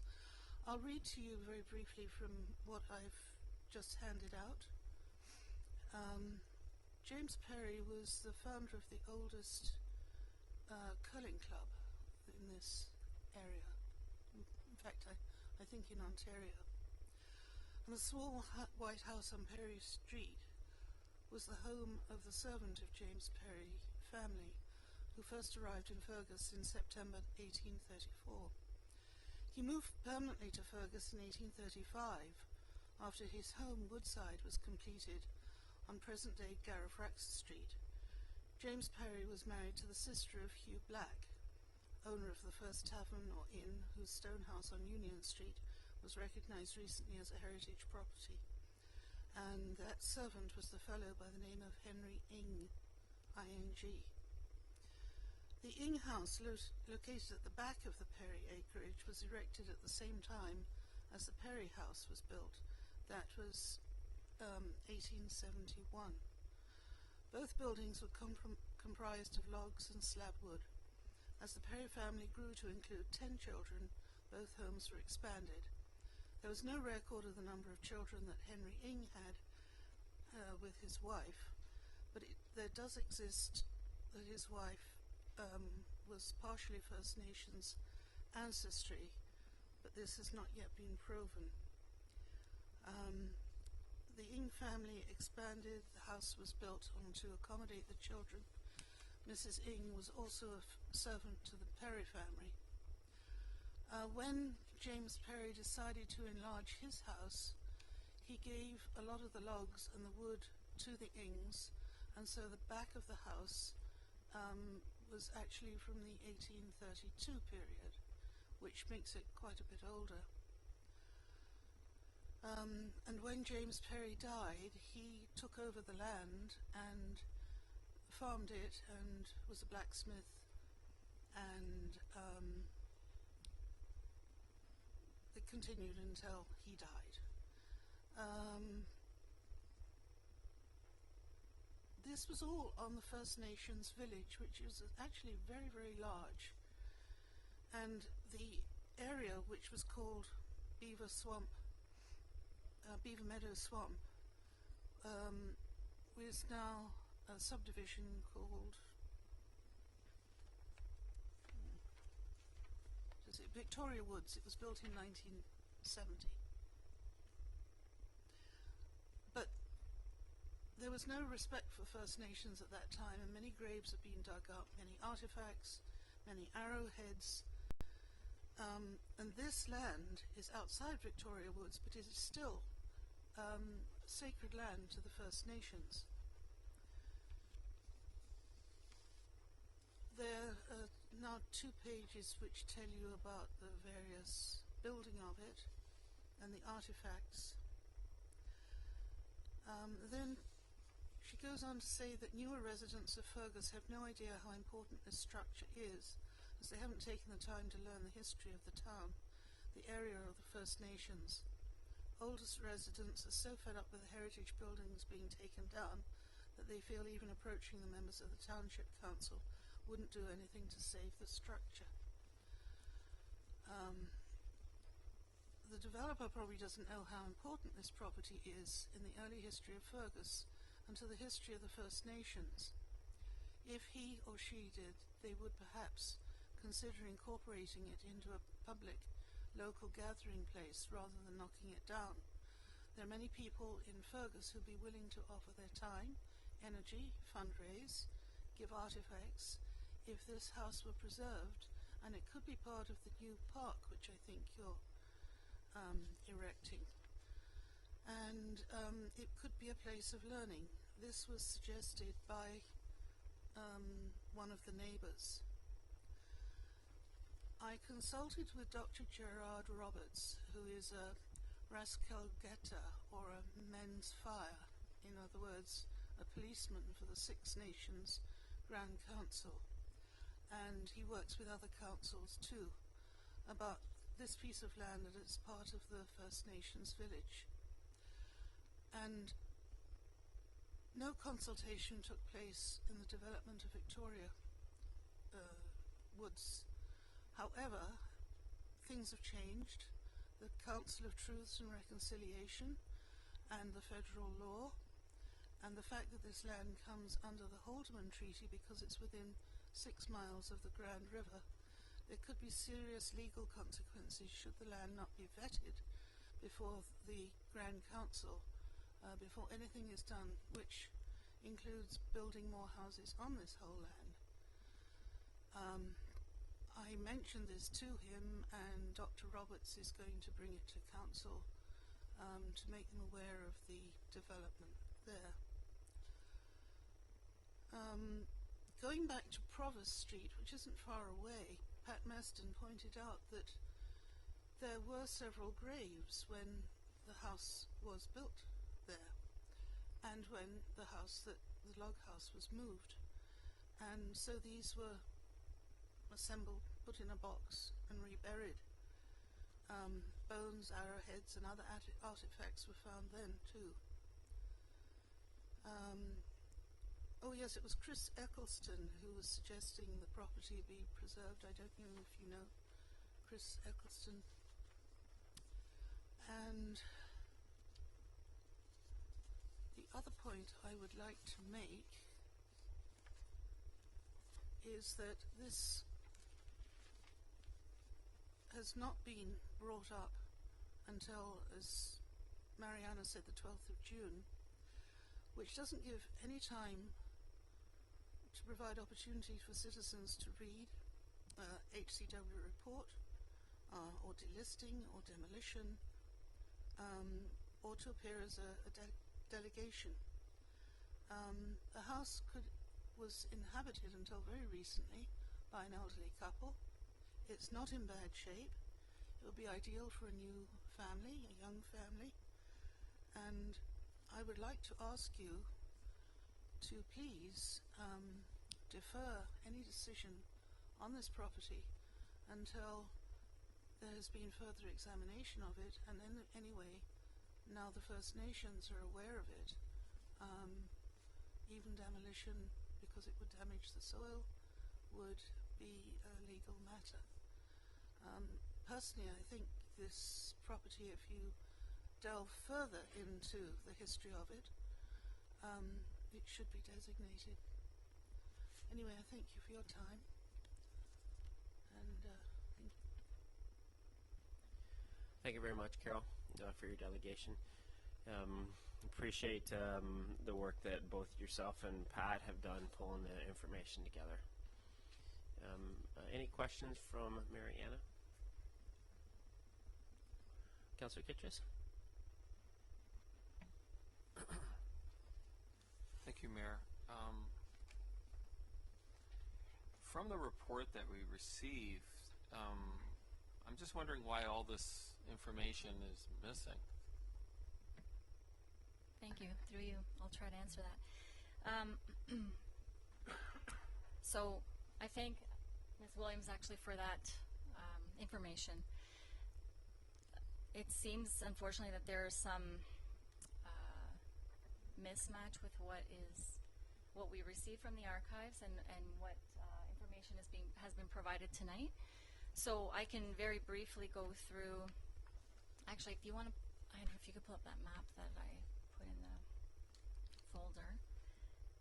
It says survey, I believe.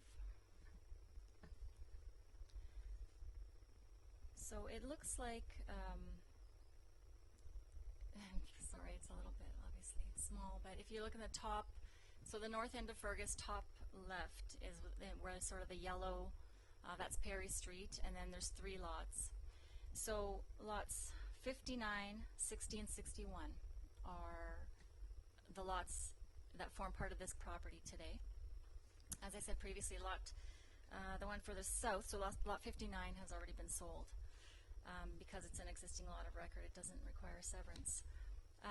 But I do have, like, the land abstracts are actually the official abstracts that went from John Perry, who was the initial, had the land initially surveyed, sort of as a subdivision, it seems, and then sold lots off one by one. There's no mention, when you look at the first resident who likely built a house on the property, it was George Tuff. He owned, and I can go through the details on the land ownership. So lots 58 and 59 were owned by Henry Ing. So Ms. Williams referenced Henry Ing. He actually never owned lots 60 and 61. 60 and 61 went to George Tuff in 1871, while Henry Ing owned the other 2 properties to the south in 1871. So it looks like there's a little bit of misinformation. The plaque on the door does say Henry Ing. The archives confirmed that that's likely incorrect, that because Ing never actually owned lot 60, and that's the actual lot that the house is on. So lot 60 was owned by George Tuff in 1871, and he likely constructed the house around 1875. Just based on the increase in assessed value at the time. And then after that, all of the lots from 58 to 61 started going from owner to owner subsequent to that. So Joseph Maddle, Robert Clark, Isaac Oakley, and then the last couple were Harley and Dorothy Ainsworth. And when Dorothy passed away last year, she was the last resident of the house. So that's the actual, we do have the trace of title search all the way back to when the house was likely constructed. So it does appear that there is some discrepancy between whether this house, this white house on lot 60, was actually the Ing house, or maybe the Ing house was on a different lot and was subsequently demolished prior to or around the time that maybe this house was built. So I don't know that we could actually substantiate that information that was brought forward tonight is this house. That's my only concern, or what I'd like to point out. Okay, thanks, Mariana. Councillor Morris? Mariana, just because this has happened before and it's now happening again, houses and properties are being put on the Heritage Register only to be removed. It's the pattern is starting to tell me that we have a register that is of no significance. And I guess I'm a little concerned about the whole policy that we have in terms of our heritage properties and how we protect them and preserve them. Like, is there any way to do this better? Because, as I said, we put things on and then we take them off so we can demolish them. Is this the proper procedure? Is this the right way to go into the future? Thank you. Through you, it is the fastest way to protect a property by just putting it on the register. And by protect, I mean giving it the 60 days to review it. So otherwise, we would, under the demolition control bylaw, only have 30 days to review it. And with the lack of that, we would only have whatever the building code provides, which is 10 days. So giving a property that 60 days at least gives us a chance to review it. Because the alternative is you can do a complete and thorough review of every property before you add it to ensure that it is worthy and does have heritage value, but in doing so you would also at the same time be evaluating it for designation. So you might as well be doing that because you're trying to determine all of the heritage values before you're putting it on so that you can be completely sure that it's worthy. That requires an extensive amount of time and resources that we don't have. So what we do is, and most municipalities do this, they list as many as they can that may have value, that have potential value, and they do the research afterwards. So it provides, the 60 days provides that opportunity to do the research. So is there a better way to do it? Yes, you can evaluate all the properties individually, but it would require a significant amount of time, but also we wouldn't be able to do that with the resources we have. We'd have to go hire outside consultants to systematically go through every property and evaluate it against the criteria under the Act. Can you just remind me how many properties we have on an inventory again? We have just under 1,000 right now, I believe. Okay, so it'll be extensive. We added about 400 last year, and prior to that we had just over 500. Okay, thanks. Councillor Morris? So then what I hear you say is that the main purpose of the register is just to extend the period before demolition. That's the main reason why we have a register.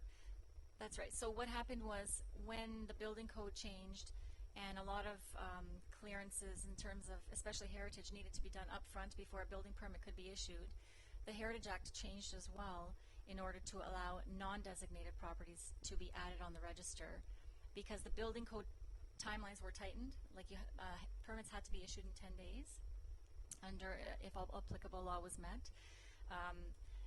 Realizing that recognizing that that's really not enough time at all to review a heritage property if a demolition request comes in, the Heritage Act, the province provided through the Heritage Act this extended timeline of 60 days if you have any kind of inclination that the property might have heritage value. So it allows you an extended period of time to do the research, and that was really the purpose of allowing non-designated properties to be placed on a register.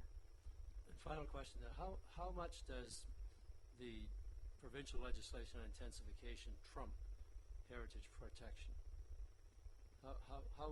Which of the two legislations is they all have to be read hand in hand. Like the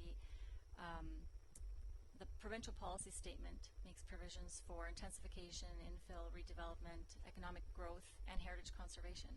They all have to be basically read equally. There's not necessarily one that trumps another. However, council always has the ability to designate at any time, whether it's listed, not listed, whether even a demolition permit is issued. Council can at any time stop even a demolition permit if information comes to light and council chooses to designate. Councillor Kitchers? Thank you, Mayor. I have two questions. The first one is,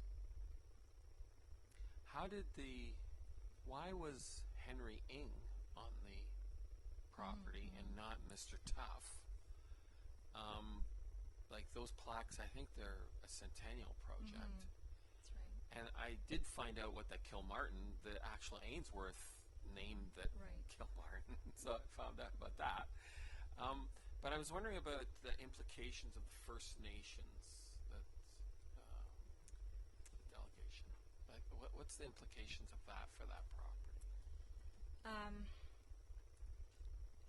Because, as I said, there seems to be some discrepancy about ownership. I mean, the Ing name was placed on the plaque based on whatever research was done at the time, but through the title search, we recognized that we confirmed that he never actually owned lot 60, and that's the lot that this house is on. So I'm not sure what information that was based on, and I can't really speak to the implications now in terms of First Nations or what that might mean for consultation.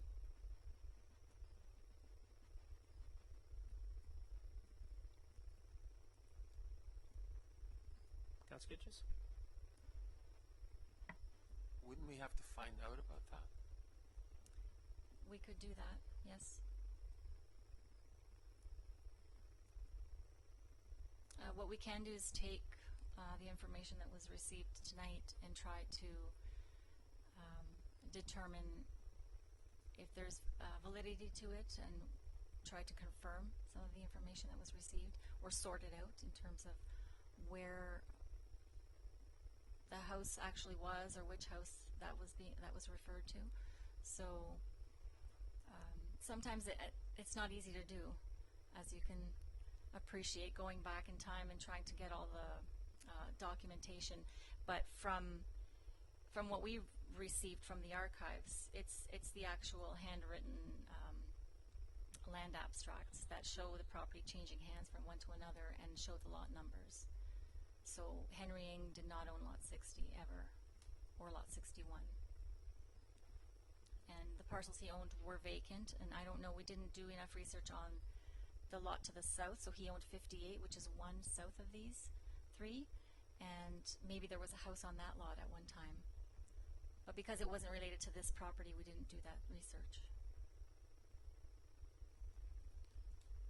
Councillor Kitches? The people have an offer in, and they sort of, it's time sensitive. This is like a 60 days thing, so how long does it take to find out if the information and to rectify that? Typically, once we request information, we can get it within, depends how busy the archives is, but usually within 1 to 2 weeks. We're able to obtain a significant amount of information. So the notice came in on June 12th. So we would have until August 12th. Basically, council would have 60 days to decide. Now, there is an offer of purchase on the property that's conditional, and I'm not sure what their timing is or what they've written into the offer. I just want to confirm, though, this has gone through Heritage Center Wellington, right? And they went through what was, I mean, Councillor Fisher, were you at that meeting? What was the nature of their discussion on this? Because we do have a Heritage Center Wellington group for a reason. Well, I think the discussion was based on the information that you saw in the staff report. And I guess the issue tonight is that there's some additional information that the Heritage Committee didn't see in terms of that discussion. So we've got additional information, have no chance to assess the validity of it yet. But I think that there was the information that they saw is contained in the staff report, and anything that we're seeing tonight that's over and above that, they didn't see.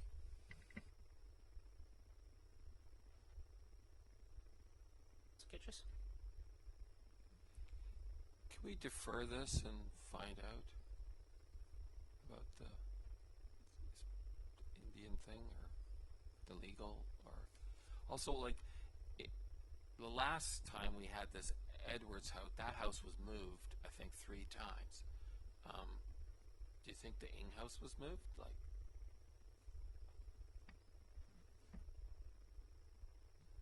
It's hard to say. I mean, that's something I guess we can try to find out. Do you have a motion on the floor to defer this? You move to defer. Seconded by Councillor Morris. No discussion on deferral. All in favor?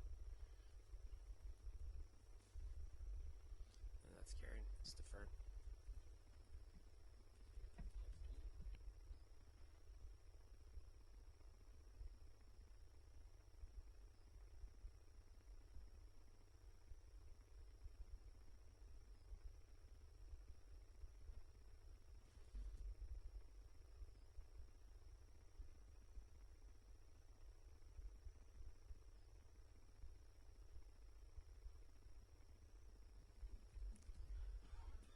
Moving to item 9.8, issuance of T2200s. And we have a report from our Managing Director of Corporate Services, Dan. Thank you, Mayor Linton. This report is being brought forward at the request of Council. At the May 28th meeting, through discussions on the Council compensation review, it was asked whether or not Form T2200s could be provided to Council on an annual basis. Just for interest's sake, a T2200, which is actually called a Declaration of Conditions of Employment, is a requirement of Canada Revenue Agency for employees to claim certain personal income tax deductions annually. We did reach out to people within a payroll group that we are a member of, just to see what other municipalities are doing, and you can see the results on page 1 of the report. So currently not too many municipalities that responded to our request for information are actually providing T2200s to members of Council. Because of that response, we did reach out to our external auditors, KPMG, and asked them what their opinion was. And they did provide a brief memo on the T2200 and some additional reading material for members of council going forward. Basically, what it comes down to is that if employees are required to pay all or a portion of specific employment expenses, then a T2200 can be issued. I would make note, though, through the next report that we're talking about tonight, which is the deferral of the deferred report from May 28th on the council compensation review, does recommend that part of the increase in council remuneration starting in 2019 is to offset the 1/3 tax-free allowance.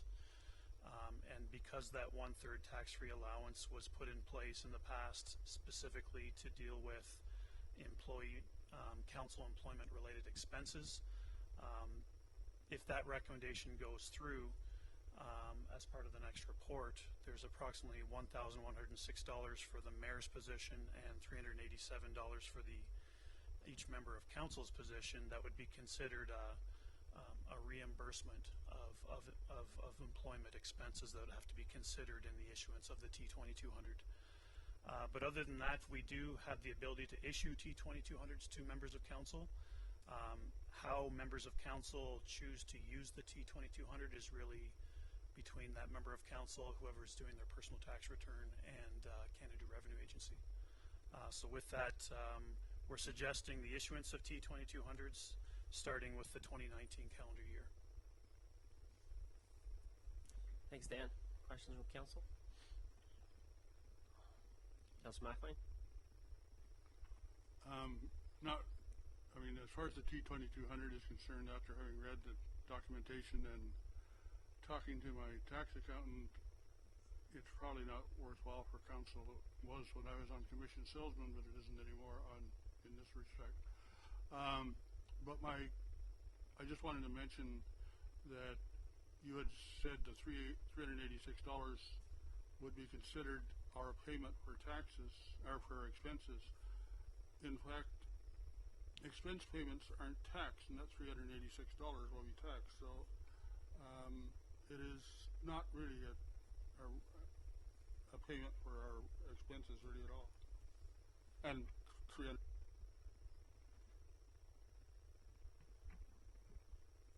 Is there a response to that? Yep.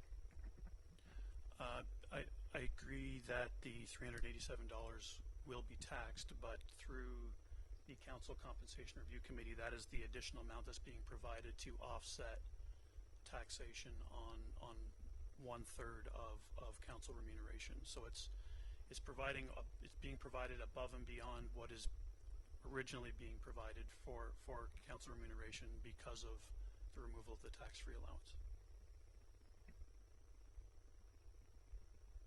And that's the next report. Right. Anything else on this report? Councilor Kitchen. Thanks, Mayor.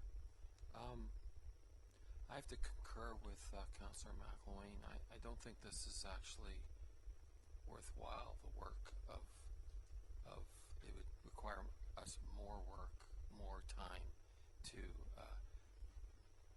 do all the bookkeeping and receipt handling and all that, and then handing it to the accounting office and doing this is like, it seems like a waste of time. The big issue is that the remuneration calculation is wrong.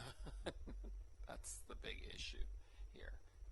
It's an error in understanding of the councillor and mayor positions, and I think this is really not worth adding on to our administration costs for the councillor or for the accounting department.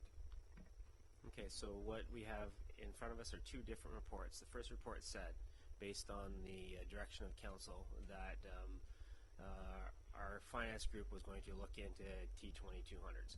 So what their recommendation is that they'll issue them. You can ignore them if you wish, and the town will issue them. So that's the recommendation. First recommendation that we have is that they'll issue them. You don't want to choose, like, it doesn't make any sense for me. If it doesn't make any sense for anybody else, then you're no harm, no foul, but you'll issue them. So let's deal with the first recommendation first, and then we'll go on to the second one.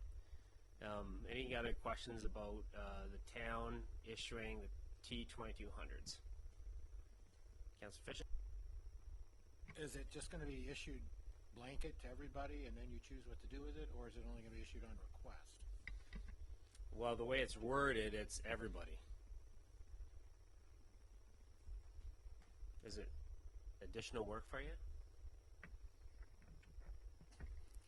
Yes, each T2200 has to be specific to a specific member of council, taking into account reimbursements throughout the year. So it is a significant amount of work. Okay, I'll read the recommendation of the Township Council of the Township of Center Wellington authorize the issuance of Form T2200s, declaration of conditions of employment to members of council annually starting with the 2019 calendar year. Move for that recommendation. I'll move it to get it out. Seconded. Councillor Morris, all in favor? Councillor one opposed? And that's defeated. Okay, so moving on to the next report, 9.9 Council Compensation Review. First of all, thanks Dan for looking into the T2200s and bringing that to Council's attention in a report format. Appreciate that. Moving on to Council Compensation Review, another report in front of you, and I'll turn it over to Dan again. I'll turn it from Dan to Sandra. I don't think I have anything to add to the presentation that took place on May 28th. I think it was pretty comprehensive. Mary Ann Love did an excellent job in presenting the outcome from the Council Compensation Review Committee, but I would be pleased to answer any additional questions regarding the report before you. Is there anything different about this report? This is the same report as we got before. Okay. Council? Councillor Van Leeuwen? Thank you. In regards to the, I think it's called the health spending account. I'm trying to find it. Yeah, further that 1,200 be introduced for elected officials having regard for current for employee benefits. How do we see that working? Is that the we submit our receipts and receive compensation back? That's exactly. So it would be based on reimbursement for any expenses which are eligible to be claimed from the healthcare spending account. Okay. And I guess my concern is that generally when we set funds aside for health benefits or anything that we have to actually allocate that into our budget with the expectation that it could be submitted to its max for each councillor. I'm not so sure I can see myself using this and submitting into that. So I'm concerned with actually taxing the citizens for something that I'm not so sure that, because we have to put it in place at the time if we approve this.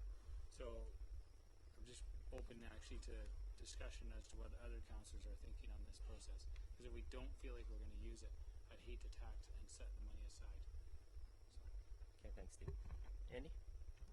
Just to be clear, this is for future councils, and it was part of the advisory committee. One of the questions council did ask are what are some additional incentives that may attract additional people to run for council. This was something that the committee did discuss, and the fact that they felt that those that may not have benefits or have other particular pieces that may be an incentive for those. It's not a huge sum, but the committee did feel that this was a piece as part of the overall compensation that may encourage others to participate and run for council. Councillor Morris? On that particular point, do we have any idea what, like, it sounds to me like with this new proposal, council members are going to be technically employees of the township just as staff are, just in a different class of employment.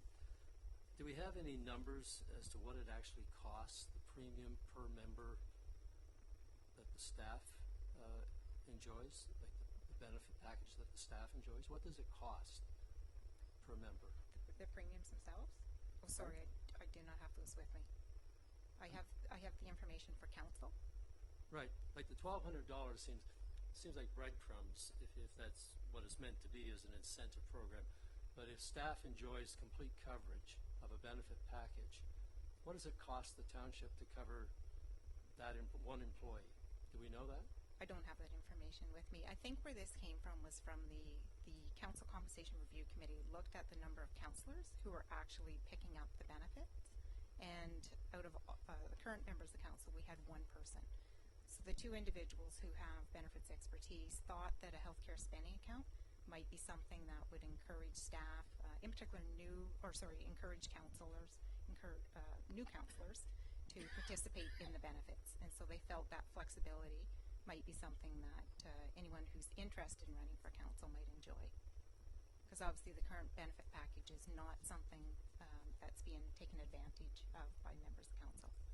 But I guess my point is if what Andy just said a moment ago is the reason for this clause in the proposal is to attract or to provide more incentive to members of the public to put their name forward and run for council. This seems like breadcrumbs. If you want a true incentive package, then why not give that potential councillor the same benefit that staff's enjoying, unless it's too costly? And that's why I'm asking the question, what does it cost to insure one member of staff? And if it's reasonable enough, then make the plan available to councillors and cover them like you would any other employee of the township. If that's what you want to do, if you want to attract talent to the council chamber, then give them all the benefits that staff enjoy. Andy? I think part of that was the committee was trying to be realistic in the fact that you're not full-time employees, you're part-time employees of the corporation. Council has always been a part of an employee. The changes really with regards to the compensation with regards to 1/3 was a provincial piece that we're all having to deal with. Every municipality across Ontario is having to deal with that. The feeling was that the majority of members of council or the future councillors also have other full-time jobs that they probably have other packages and pieces too, so they're already having some components. So this was really to say, here's some additional funding that may assist you in your existing jobs that you have a benefit package, and topping that up a little bit to have some additional money. If council so wishes to have that number a higher number, to feel that that's what they're going to do, then that's council's desire. The committee looked at this and tried to be realistic with the finances of the organization and propose what you see before you. If council so likes the idea and would like to see it higher because council feels it should be a higher incentive, then that's council's decision. Council directed an advisory committee come forward with a recommendation based on all the information and then what they saw from all the other benchmarks, and this is the recommendation they're coming before you.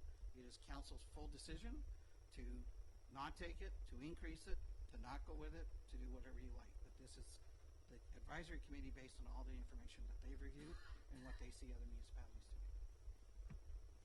And as you look, and just to remind council, as you look at the recommendation, it has kind of like 15 clauses, and that was on purpose to see if there's things that we want to change, things that we want to get rid of. Really is council's decision. Councillor Workman, did you have your hand up? Yeah. Thank you, Mayor.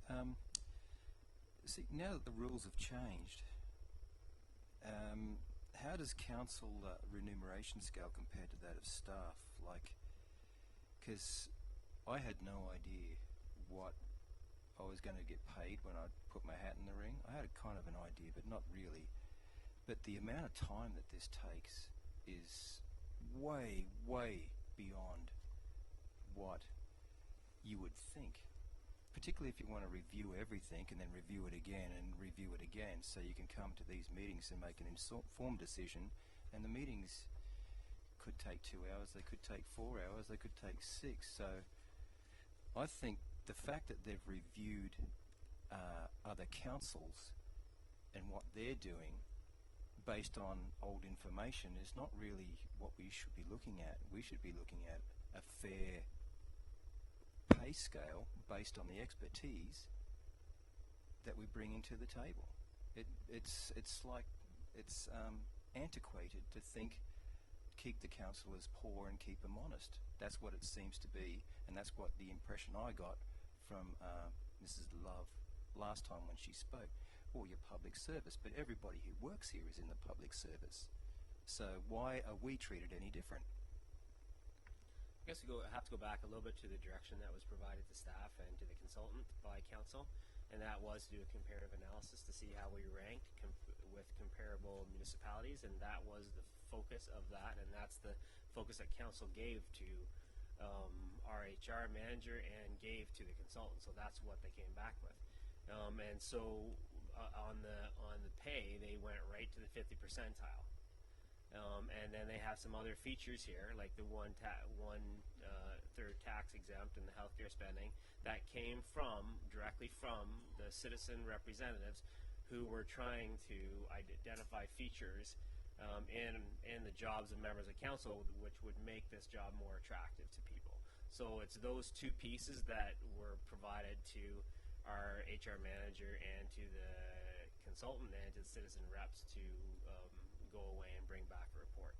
That being said, as we mentioned before, there's 15 clauses here, and we've heard from Councillor Van Leeuwen. He is concerned by the one clause about the healthcare spending account of $1,200.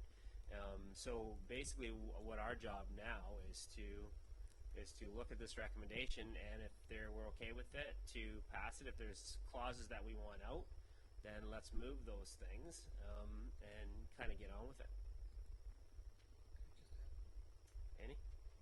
So as part of that also, the committee did review, AMCTO did a provincial-wide survey, and so they did a survey of all councils and all municipalities, and I can't remember the percentage, but they had a very high percentage of returns, and what the committee is recommending here as a structure is very consistent with provincially what municipalities in our size, and if you recall, as part of our exercise, we looked at not only municipalities currently around 30,000, but we also looked at municipalities that are increasing to about 35 or 40, that are 35 or 40, and really there's a range of about 25 to 50,000. If I recall, the AMCTO that mix was in the 25 to 50,000 for municipalities, and we fall right within there, and the recommendations are in line with what provincially is happening across the table for all municipalities for their council. There's never been a comparison of staff wages compared to council. It's always been that councillors run for, part of it is for the community good, and I recognize the fact that there's many hours, but that was also part of the one-third compensation piece, or the one-third taxation, but unfortunately the province has now pulled that off the table. Councillor Workman? Thank you, Mayor. So I understand this report's been done, but the whole playing field's changed now. So if we're still looking at other counties or other townships and what they're actually doing, it doesn't make any sense. I mean, really, if we're now employees, there should be some sort of hourly structure or wage based on the time that you put in, because it's a different, even though we're elected officials. There's a couple of things that you mentioned there. Firstly, we've always been employees, so nothing's changed. So when you talk about the playing field has changed, tell me what you're talking about, because I don't see any difference except for the one-third. Yeah, the one-third. And that's what's triggered this, because a lot of municipalities, County included, said, well, councillors shouldn't be on the losing end of losing that one-third. So all this is meant to do is keep us at the same level as we already were, and then bring it in line with the comparative. So is that what you talk about when you say the playing field's changed? Yeah, that's part of it. Okay, that's part of it, because now this gives councillors who have been underpaid and undervalued for a very long time an opportunity to possibly put their hand up and say, hey, I think I'm bringing more value to the marketplace. And that's what wages are and pay is. It's the value you bring to the marketplace, not necessarily how many hours you spend at a particular post. And I saw,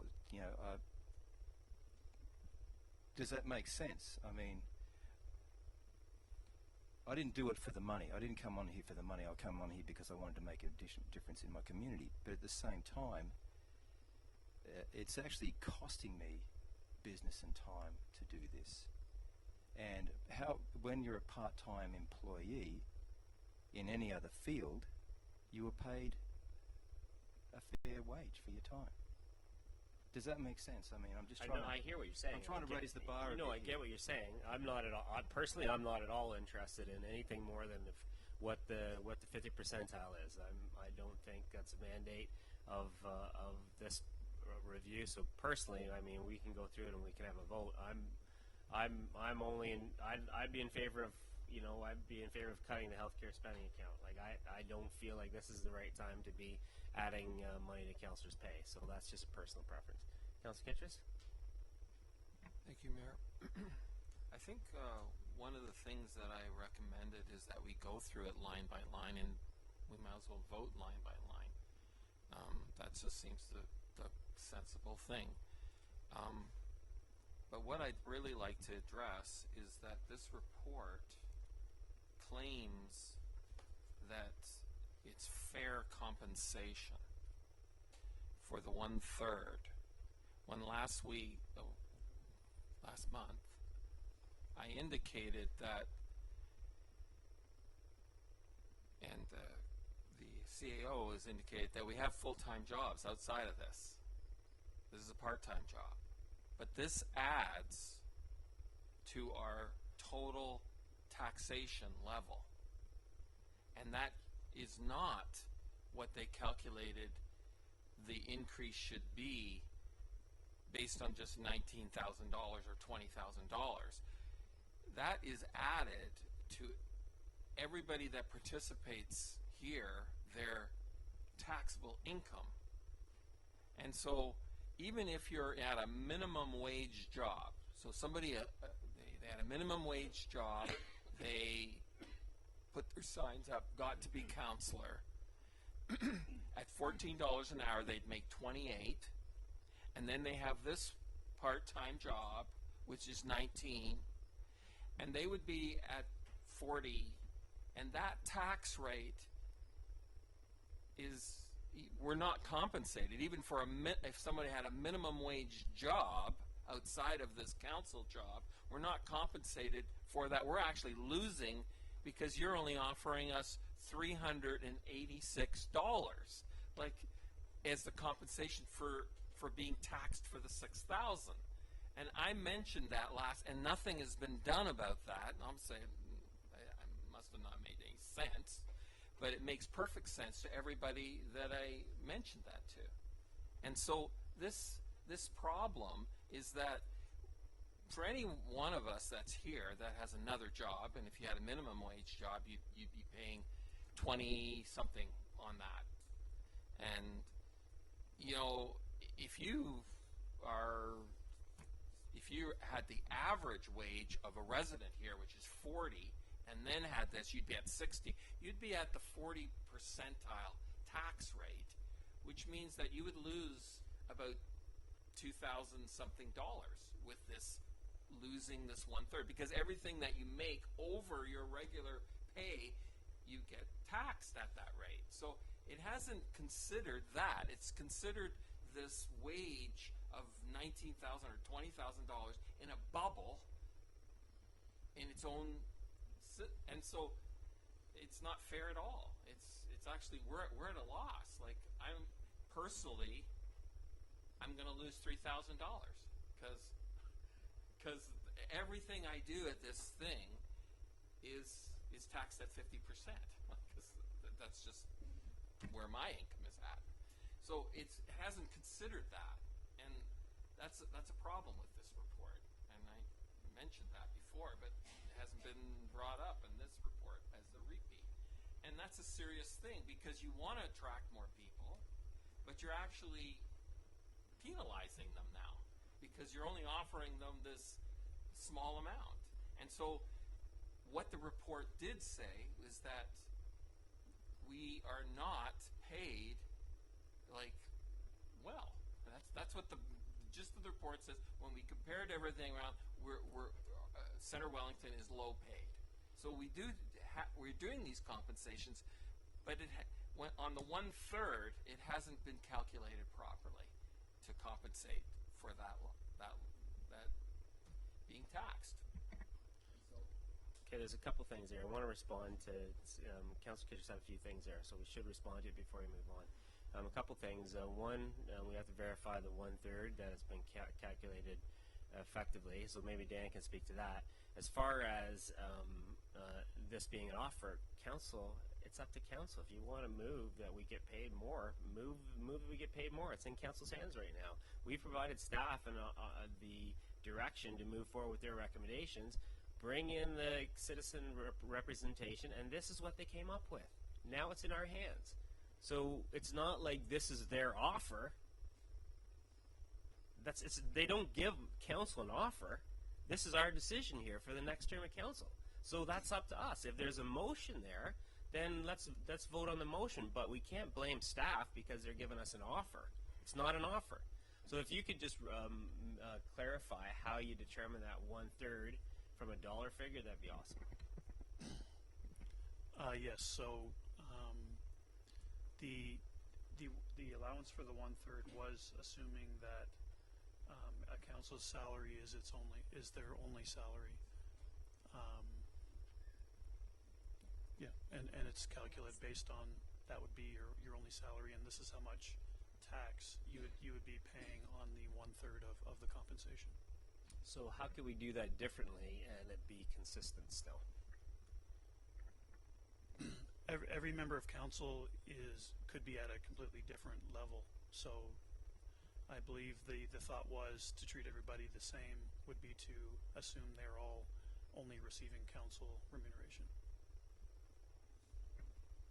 So is that approach consistent with all other municipalities? Because all municipalities are going through this process right now. It's nothing unique to Centre Wellington. Yes, actually a few months ago there was communication with other municipalities in Wellington County, and I believe a lot of them are following the same approach. Councillor Fisher?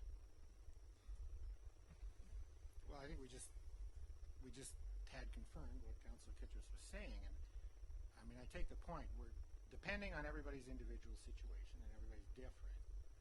It's quite possible that a lot of people, maybe even most people who would aspire to this position, would ultimately end up being in a worse financial position as a result of this than they were before. Simply because they're taxed at a higher rate, this is all brought in, and the 19 or 20 or 21,000 is not alone in their world. I guess the problem is how do you deal? You can't create an individual regime for every single member taking into account their differences, because that changes all the time, and it could change it for the same person over 4 years as well.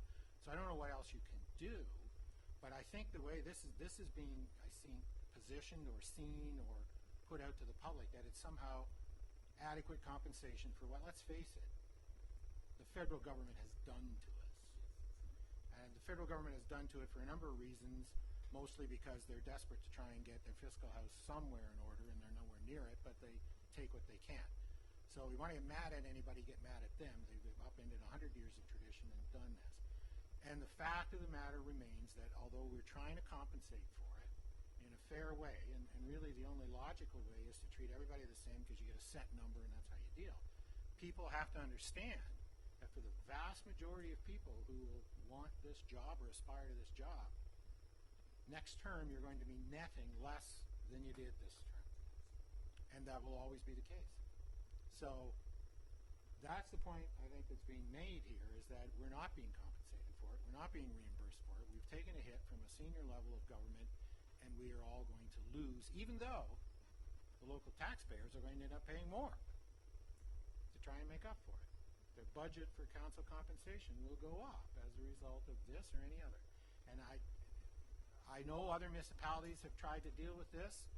I'm hearing here, and I don't have any reason not to believe it, that they've all adopted this approach. And it's quite likely because I don't know what else they can do. But let's be clear. Anybody in any kind of normal tax situation is going to lose money here. And that doesn't matter whether your income is job, pension, investments, whatever. Unless you make no other income whatsoever, and very few people who would come to this table would, you're going to get taxed at a higher rate than you're being reimbursed for. And therefore, we are all, and whoever comes, we're not doing it for ourselves. That's a very important point. We're doing it for the next group of people sitting at this table, this horseshoe, they're going to be worse off than we are right now. And I'm not suggesting we do anything different. In fact, I'm in favor of these recommendations, but I think people need to understand that. Councillor Kitchers? Thank you, Mayor. I'd like to thank Dan for confirming what I have been saying, because it's very frustrating when you say something and people think you're just making it up. We have an opportunity here. You know, the whole thing is, one of the mandates of this was fair compensation, and the other one was attracting people to run, because we had 3 acclamations last time. We want to attract people. So if you're going to be giving people a hit, you're not attracting people to this, and that's where this is not. So we've added the health care, but it's the wage. That's the thing, because this was something done at the federal level. So the local taxpayers now will pay us, but then it's going to go to the federal government.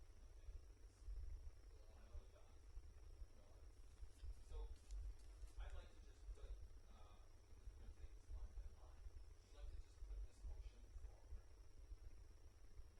That the councillor pay goes to $22.50, and that the mayor's pay, because it's supposed to be 50% more, it should go to $45,000.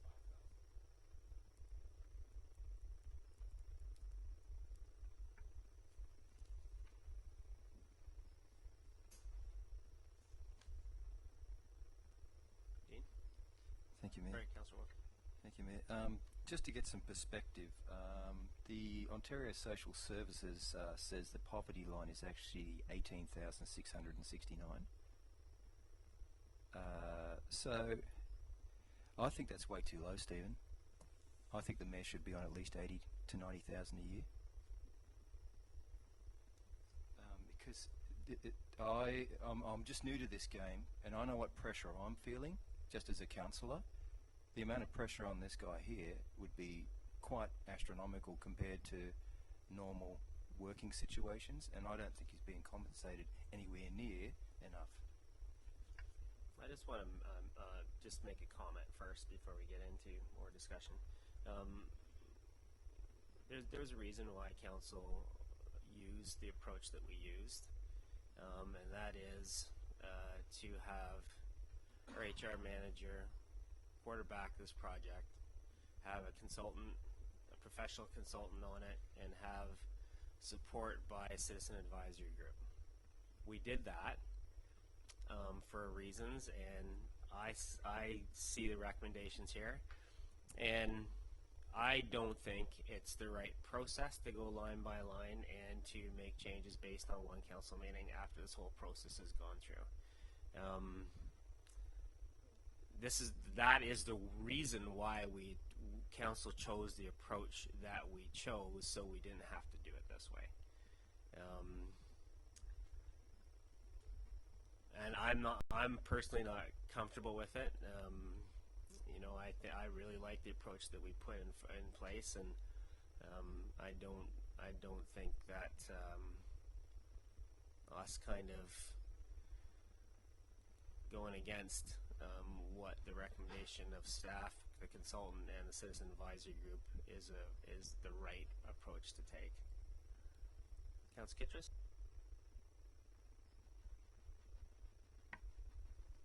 Thank you, Mayor. You've always said that you like data. The data says that this hasn't been calculated and compensated properly. Sorry, can we just stop right there? So the only piece that hasn't been, that I hear, data-wise, that has not been calculated to the satisfaction of council is with regards to the 1/3 that was taken away from the federal government. If council doesn't feel $300 and whatever dollars we recommended, which is consistent with what we have seen most of the municipalities of how they use the formula, with very to little no debate. If council would like to change that, you want $500, $600, $700 as compensation for the out-of-pocket money. That is one of the recommendations the council can make. As far as all the others, those are very consistent with how all the other municipalities review compensation. It's how we discussed this at council during the budget process, because it was a brand new line item to the council budget. $10,000 was added to help have a consultant come in that is an expert in compensation for council. At no time did we talk about a conversation with regards to fair and equitable as regarding an employee to a council, or for the job for a full-time or all the hours that you spend as councillors on that. That is a totally different discussion that if council wants to undertake, you have the right to make that direction and ask staff to go look at that. But this was a comparative analysis of what other municipalities are paying municipal councillors in regards to the size of our municipality and the potential growth for the future. And that is what's being reported back. We did it through an advisory committee. We speak all the time about seeking out to our citizens. That is what the committee is bringing forward back, and that's a recommendation. If council does not want to proceed with any of these recommendations, then we're getting close to a point, and I know I spoke to this earlier, that is getting close to the end of the time frame with regards to council making any direction with regards to compensation prior to the election. Councillor Fisher.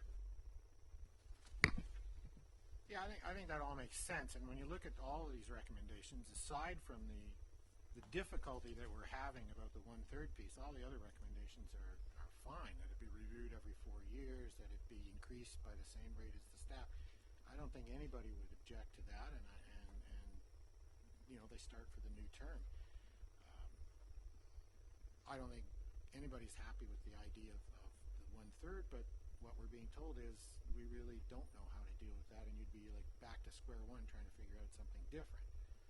So for what it's worth, my suggestion would be that we go for this, and then the new council is the inheritor of this, and then if they want to have a wider discussion, a different discussion on the status of councillors and the proper fair remuneration, it seems to me that's up to them. We're at the very end of the term. There's a huge volume of work that's building up, and most of these recommendations are unobjectionable, and the one that has caused a problem, I don't think there's an easy fix. So anyway, I'm in favor of the package that's come to us, but recognizing that there is still a problem with compensating for that 1/3 loss.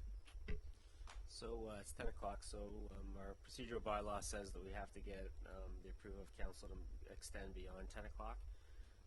So can we, for a maximum of 1 hour, can we get approval, move it, second? Okay, all in favor of going for 1 more hour, if needed? Okay. Okay, Councillor Kitchus.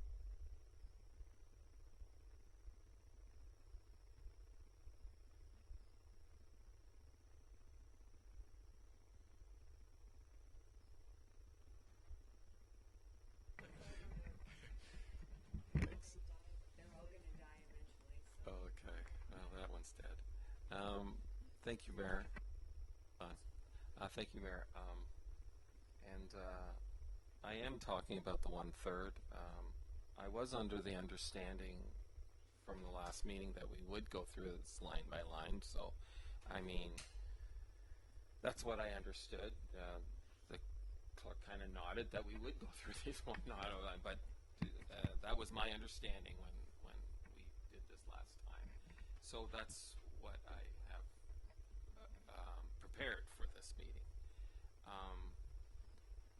I am addressing the 1/3. That is the issue. That is the whole issue why we're even doing this whole process. And it has been confirmed that that was not calculated to be a fair compensation, because that was the whole issue. Sir, can we stop there again? That is not what I'm hearing. Like we keep saying it's an unfair. It's been calculated incorrectly. Can we please address that concern, because that's not what I'm hearing. Every municipality I'm seeing is doing it this way. So what has been incorrect about our approach for handling the 1/3? Like, how else could you do it? Answer that question. So, two pieces. One, the 1/3 was not part of the discussion of the budget. It was about a council remuneration, full package council remuneration. It was just not specifically about 1/3. If it was only about the 1/3, we would have brought a recommendation months ago. We wouldn't have had to have an advisory committee. We could have brought that. We've talked to other municipalities, and many municipalities that have dealt with the 1/3 have dealt with it the same way as we're bringing it forward, and had no review of council compensation. They just dealt with the federal government stopping the 1/3 tax rebate or compensation. That's the only thing a number of the municipalities in Ontario have addressed with at this point in time. Some have done council compensation reviews like we have done in a very similar manner, and as you heard from Mariana Love, then 95% of the municipalities are doing the exact same, if not 100%, of the similar benchmarking review with regards to compensation.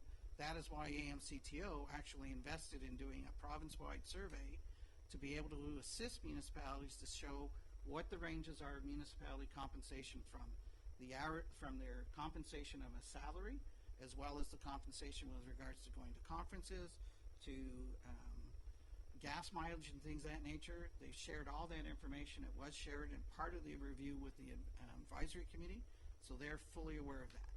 What I think is different is the conversation, a couple of conversations. So aside from the 1/3, is the discussion about value of a councillor as a full-time or a wage settlement rate similar to a full-time employee. I don't think anybody in the community would argue that there are many, many hours that each of the councillors work. Each of the councillors work in a different amount of hours. We have no control monitoring that or how many hours you have or how we administrate that. That is how the basis of democracy has started, is that people in the community come forward to represent the community. It was not even a compensated piece. If you want to go historically back, council members were not even compensated farm or financial.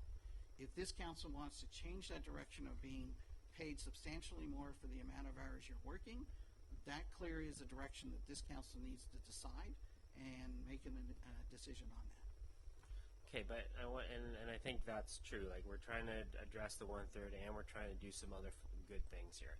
But I want to address very specifically how can we say that the 1/3 was done incorrectly? It's a mathematical formula. So how else can you do 1/3 of your taxes? So I want to cover off. What are we talking about? How can it be done wrong? Right? Like, that's what Councillor Kittredge is saying. He said, we've calculated it wrong. How can that be? Is that true? Like, how do you calculate 1/3 differently?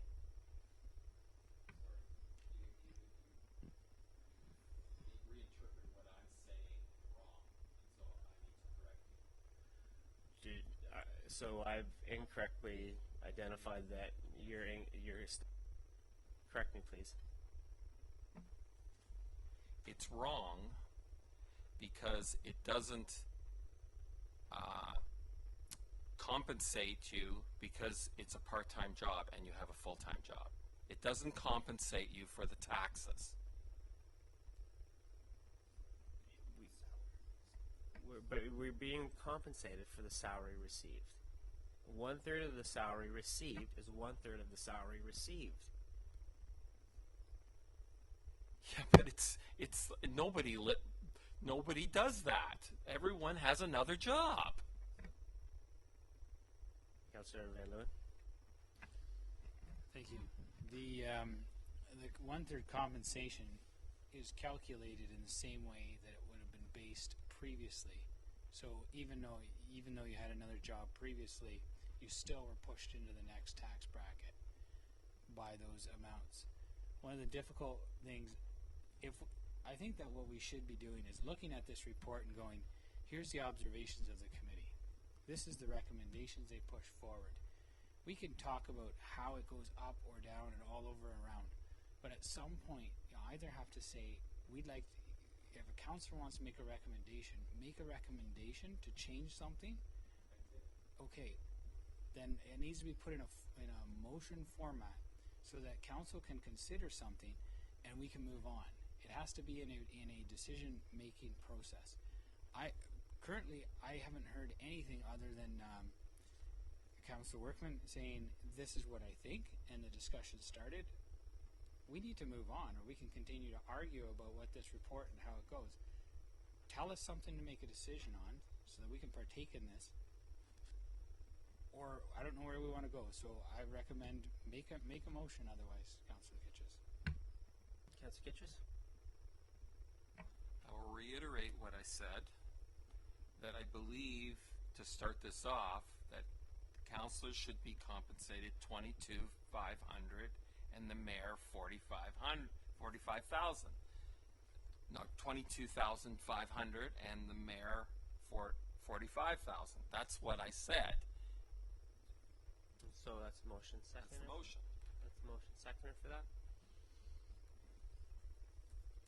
Okay, so that dies. Councillor Workman? Thank you, Mayor. I actually short-circuited Steve's motion before by suggesting that it was too low. So perhaps the motion should be, a separate motion should be tabled that it should be more. Put something out. The mayor's job's got to be worth at least 60, and councillors should be at least 30, which I still think is low compared to time and value in the marketplace. That's really low. But Okay, I'm going to table that and make that so motion. for the base pay established, well, we forget the market adjusted rates. Position of the mayor should be, what'd you say? 60,000, and the position of councillor should be 30,000. 30, yes. Motion on the table, seconded, and that dies. Okay, anything else?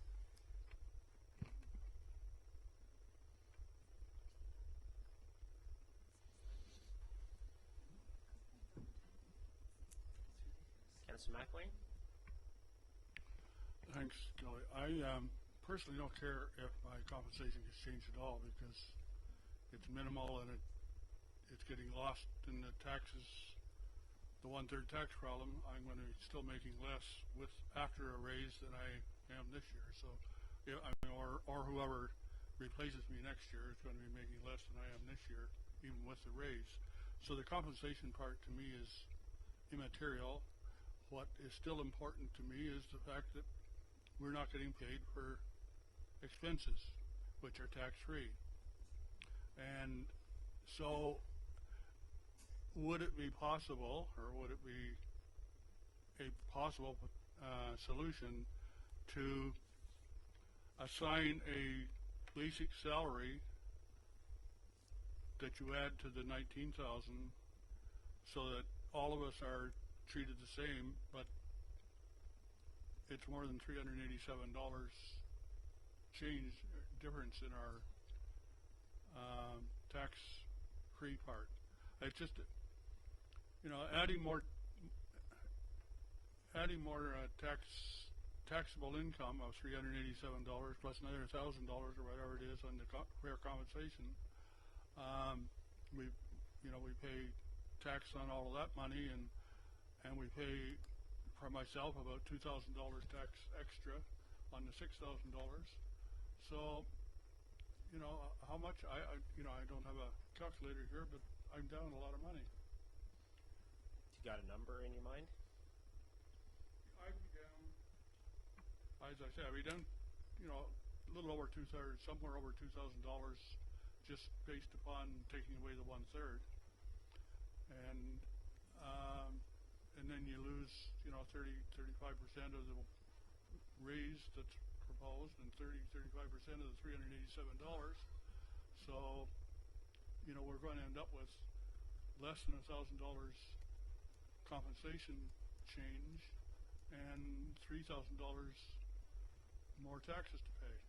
So what's the motion then? You want to put a motion of $2,000 more? Do you want to make a suggestion? I guess I could make an emotion, but even if we added in minimum wage for all of us as to add on to our salary so that our tax deduction is based upon whatever somebody said minimum wage added up to plus our salary, then we have a different tax rate, and it would be a compensation. It would be closer to being fair.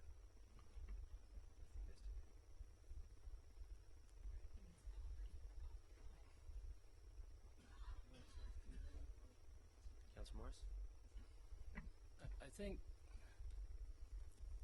part of the problem is the foundational idea of looking at councillor's salary as being the only source of income, because it includes then the personal exemption of about $11,000, right? That's how that 387 comes about, because that personal exemption.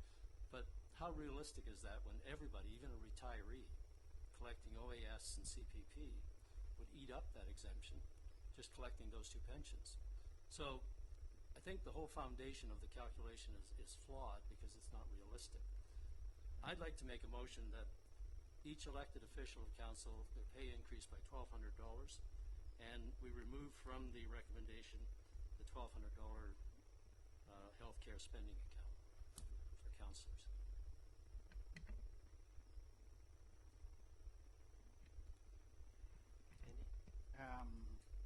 Just looking at a series of motions here, are you suggesting $1,200 above and beyond what the committee is recommending, or to current salaries? So I think it'd be more appropriate to pass the first resolution to state that's the base pay, and then what you're adding to it, because we haven't decided what the base pay is yet. But what I hear though is you're replacing the $1,200 for healthcare and adding that to in salary.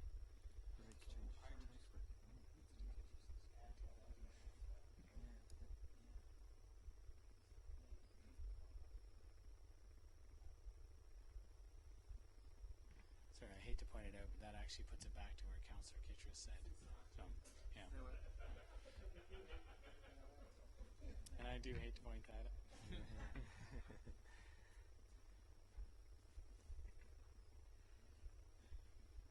Seconder for that motion? That dies. Oh, you got a seconder? Okay, Councillor McWayne. All in favor?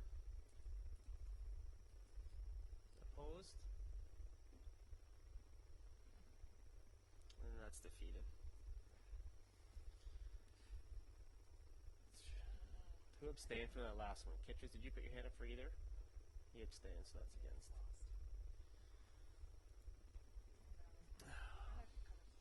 That's it. Yeah. Excuse me.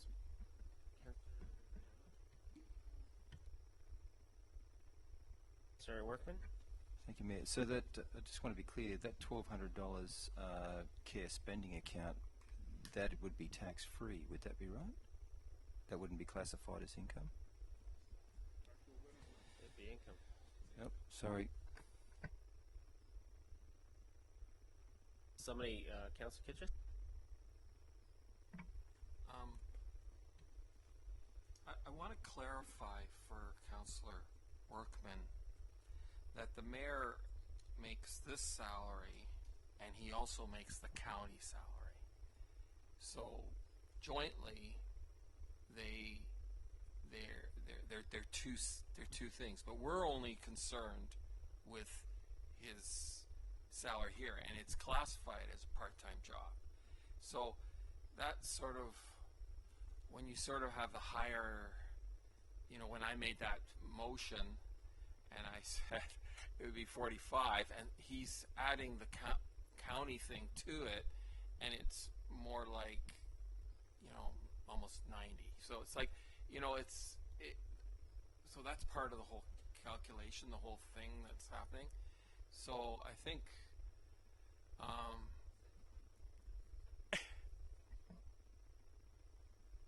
well, no, because if you would have added it to 90 here, then we'd add 35 from the county. So it'd be, yeah. Okay. That's Finland? Well, one of the difficulties probably in regards to this whole situation is that Councillor Lloyd was one of the strongest pushers or advocate to have this brought forward, and now when we're considering it, situations have changed. I do think that we do need to make a decision here as council. We've had an evening of pushing things aside and moving things apart. I think that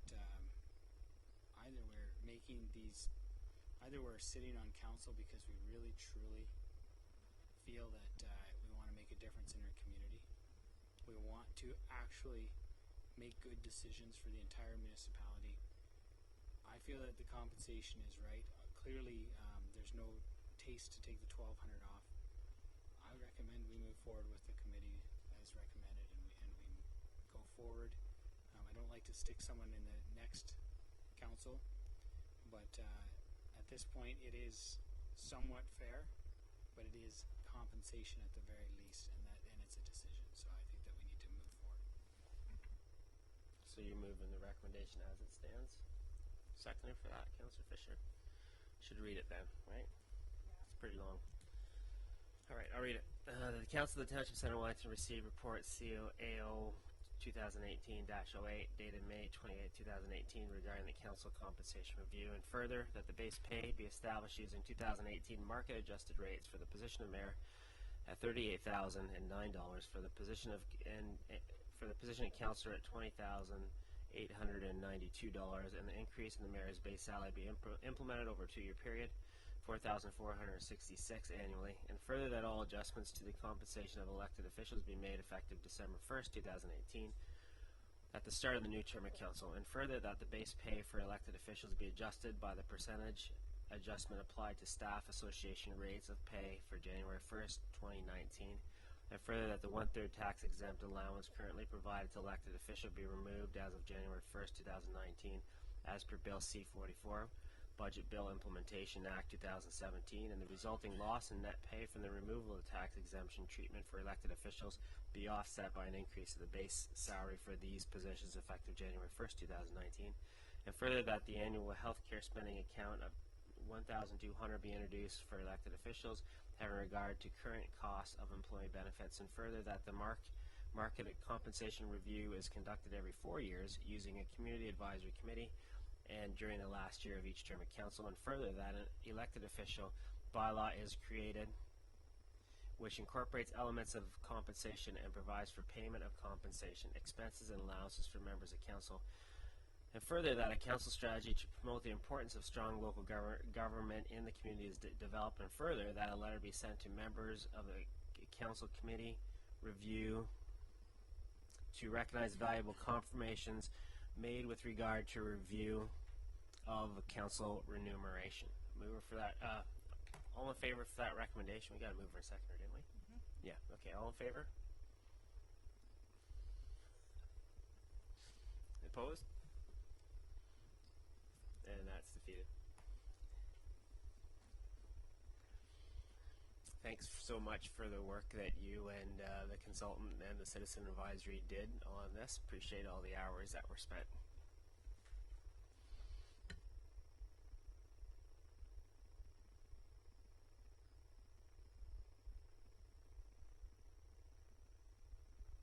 Line 10, toll booth Fergus firefighters.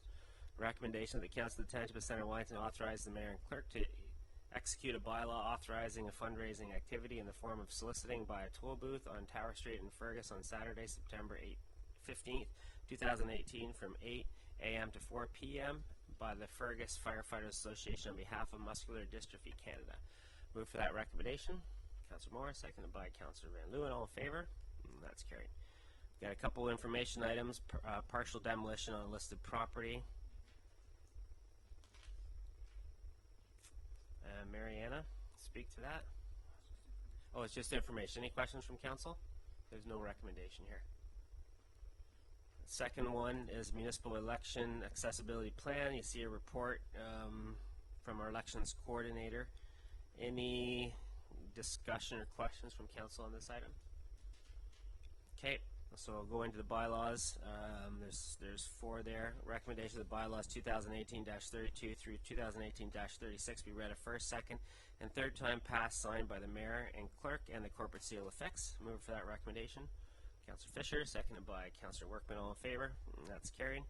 Confirmatory bylaw that the bylaws 2018-37 to confirm the proceedings of council at its meeting held June 25th, 2018 be introduced a first, second, and third time to pass in open council. Move for that recommendation. Councillor Fisher, second by Councillor Morris. All those in favor? And that's carried. A motion to adjourn. Councillor Kittress, second by Councillor Van Leeuwen. All in favor?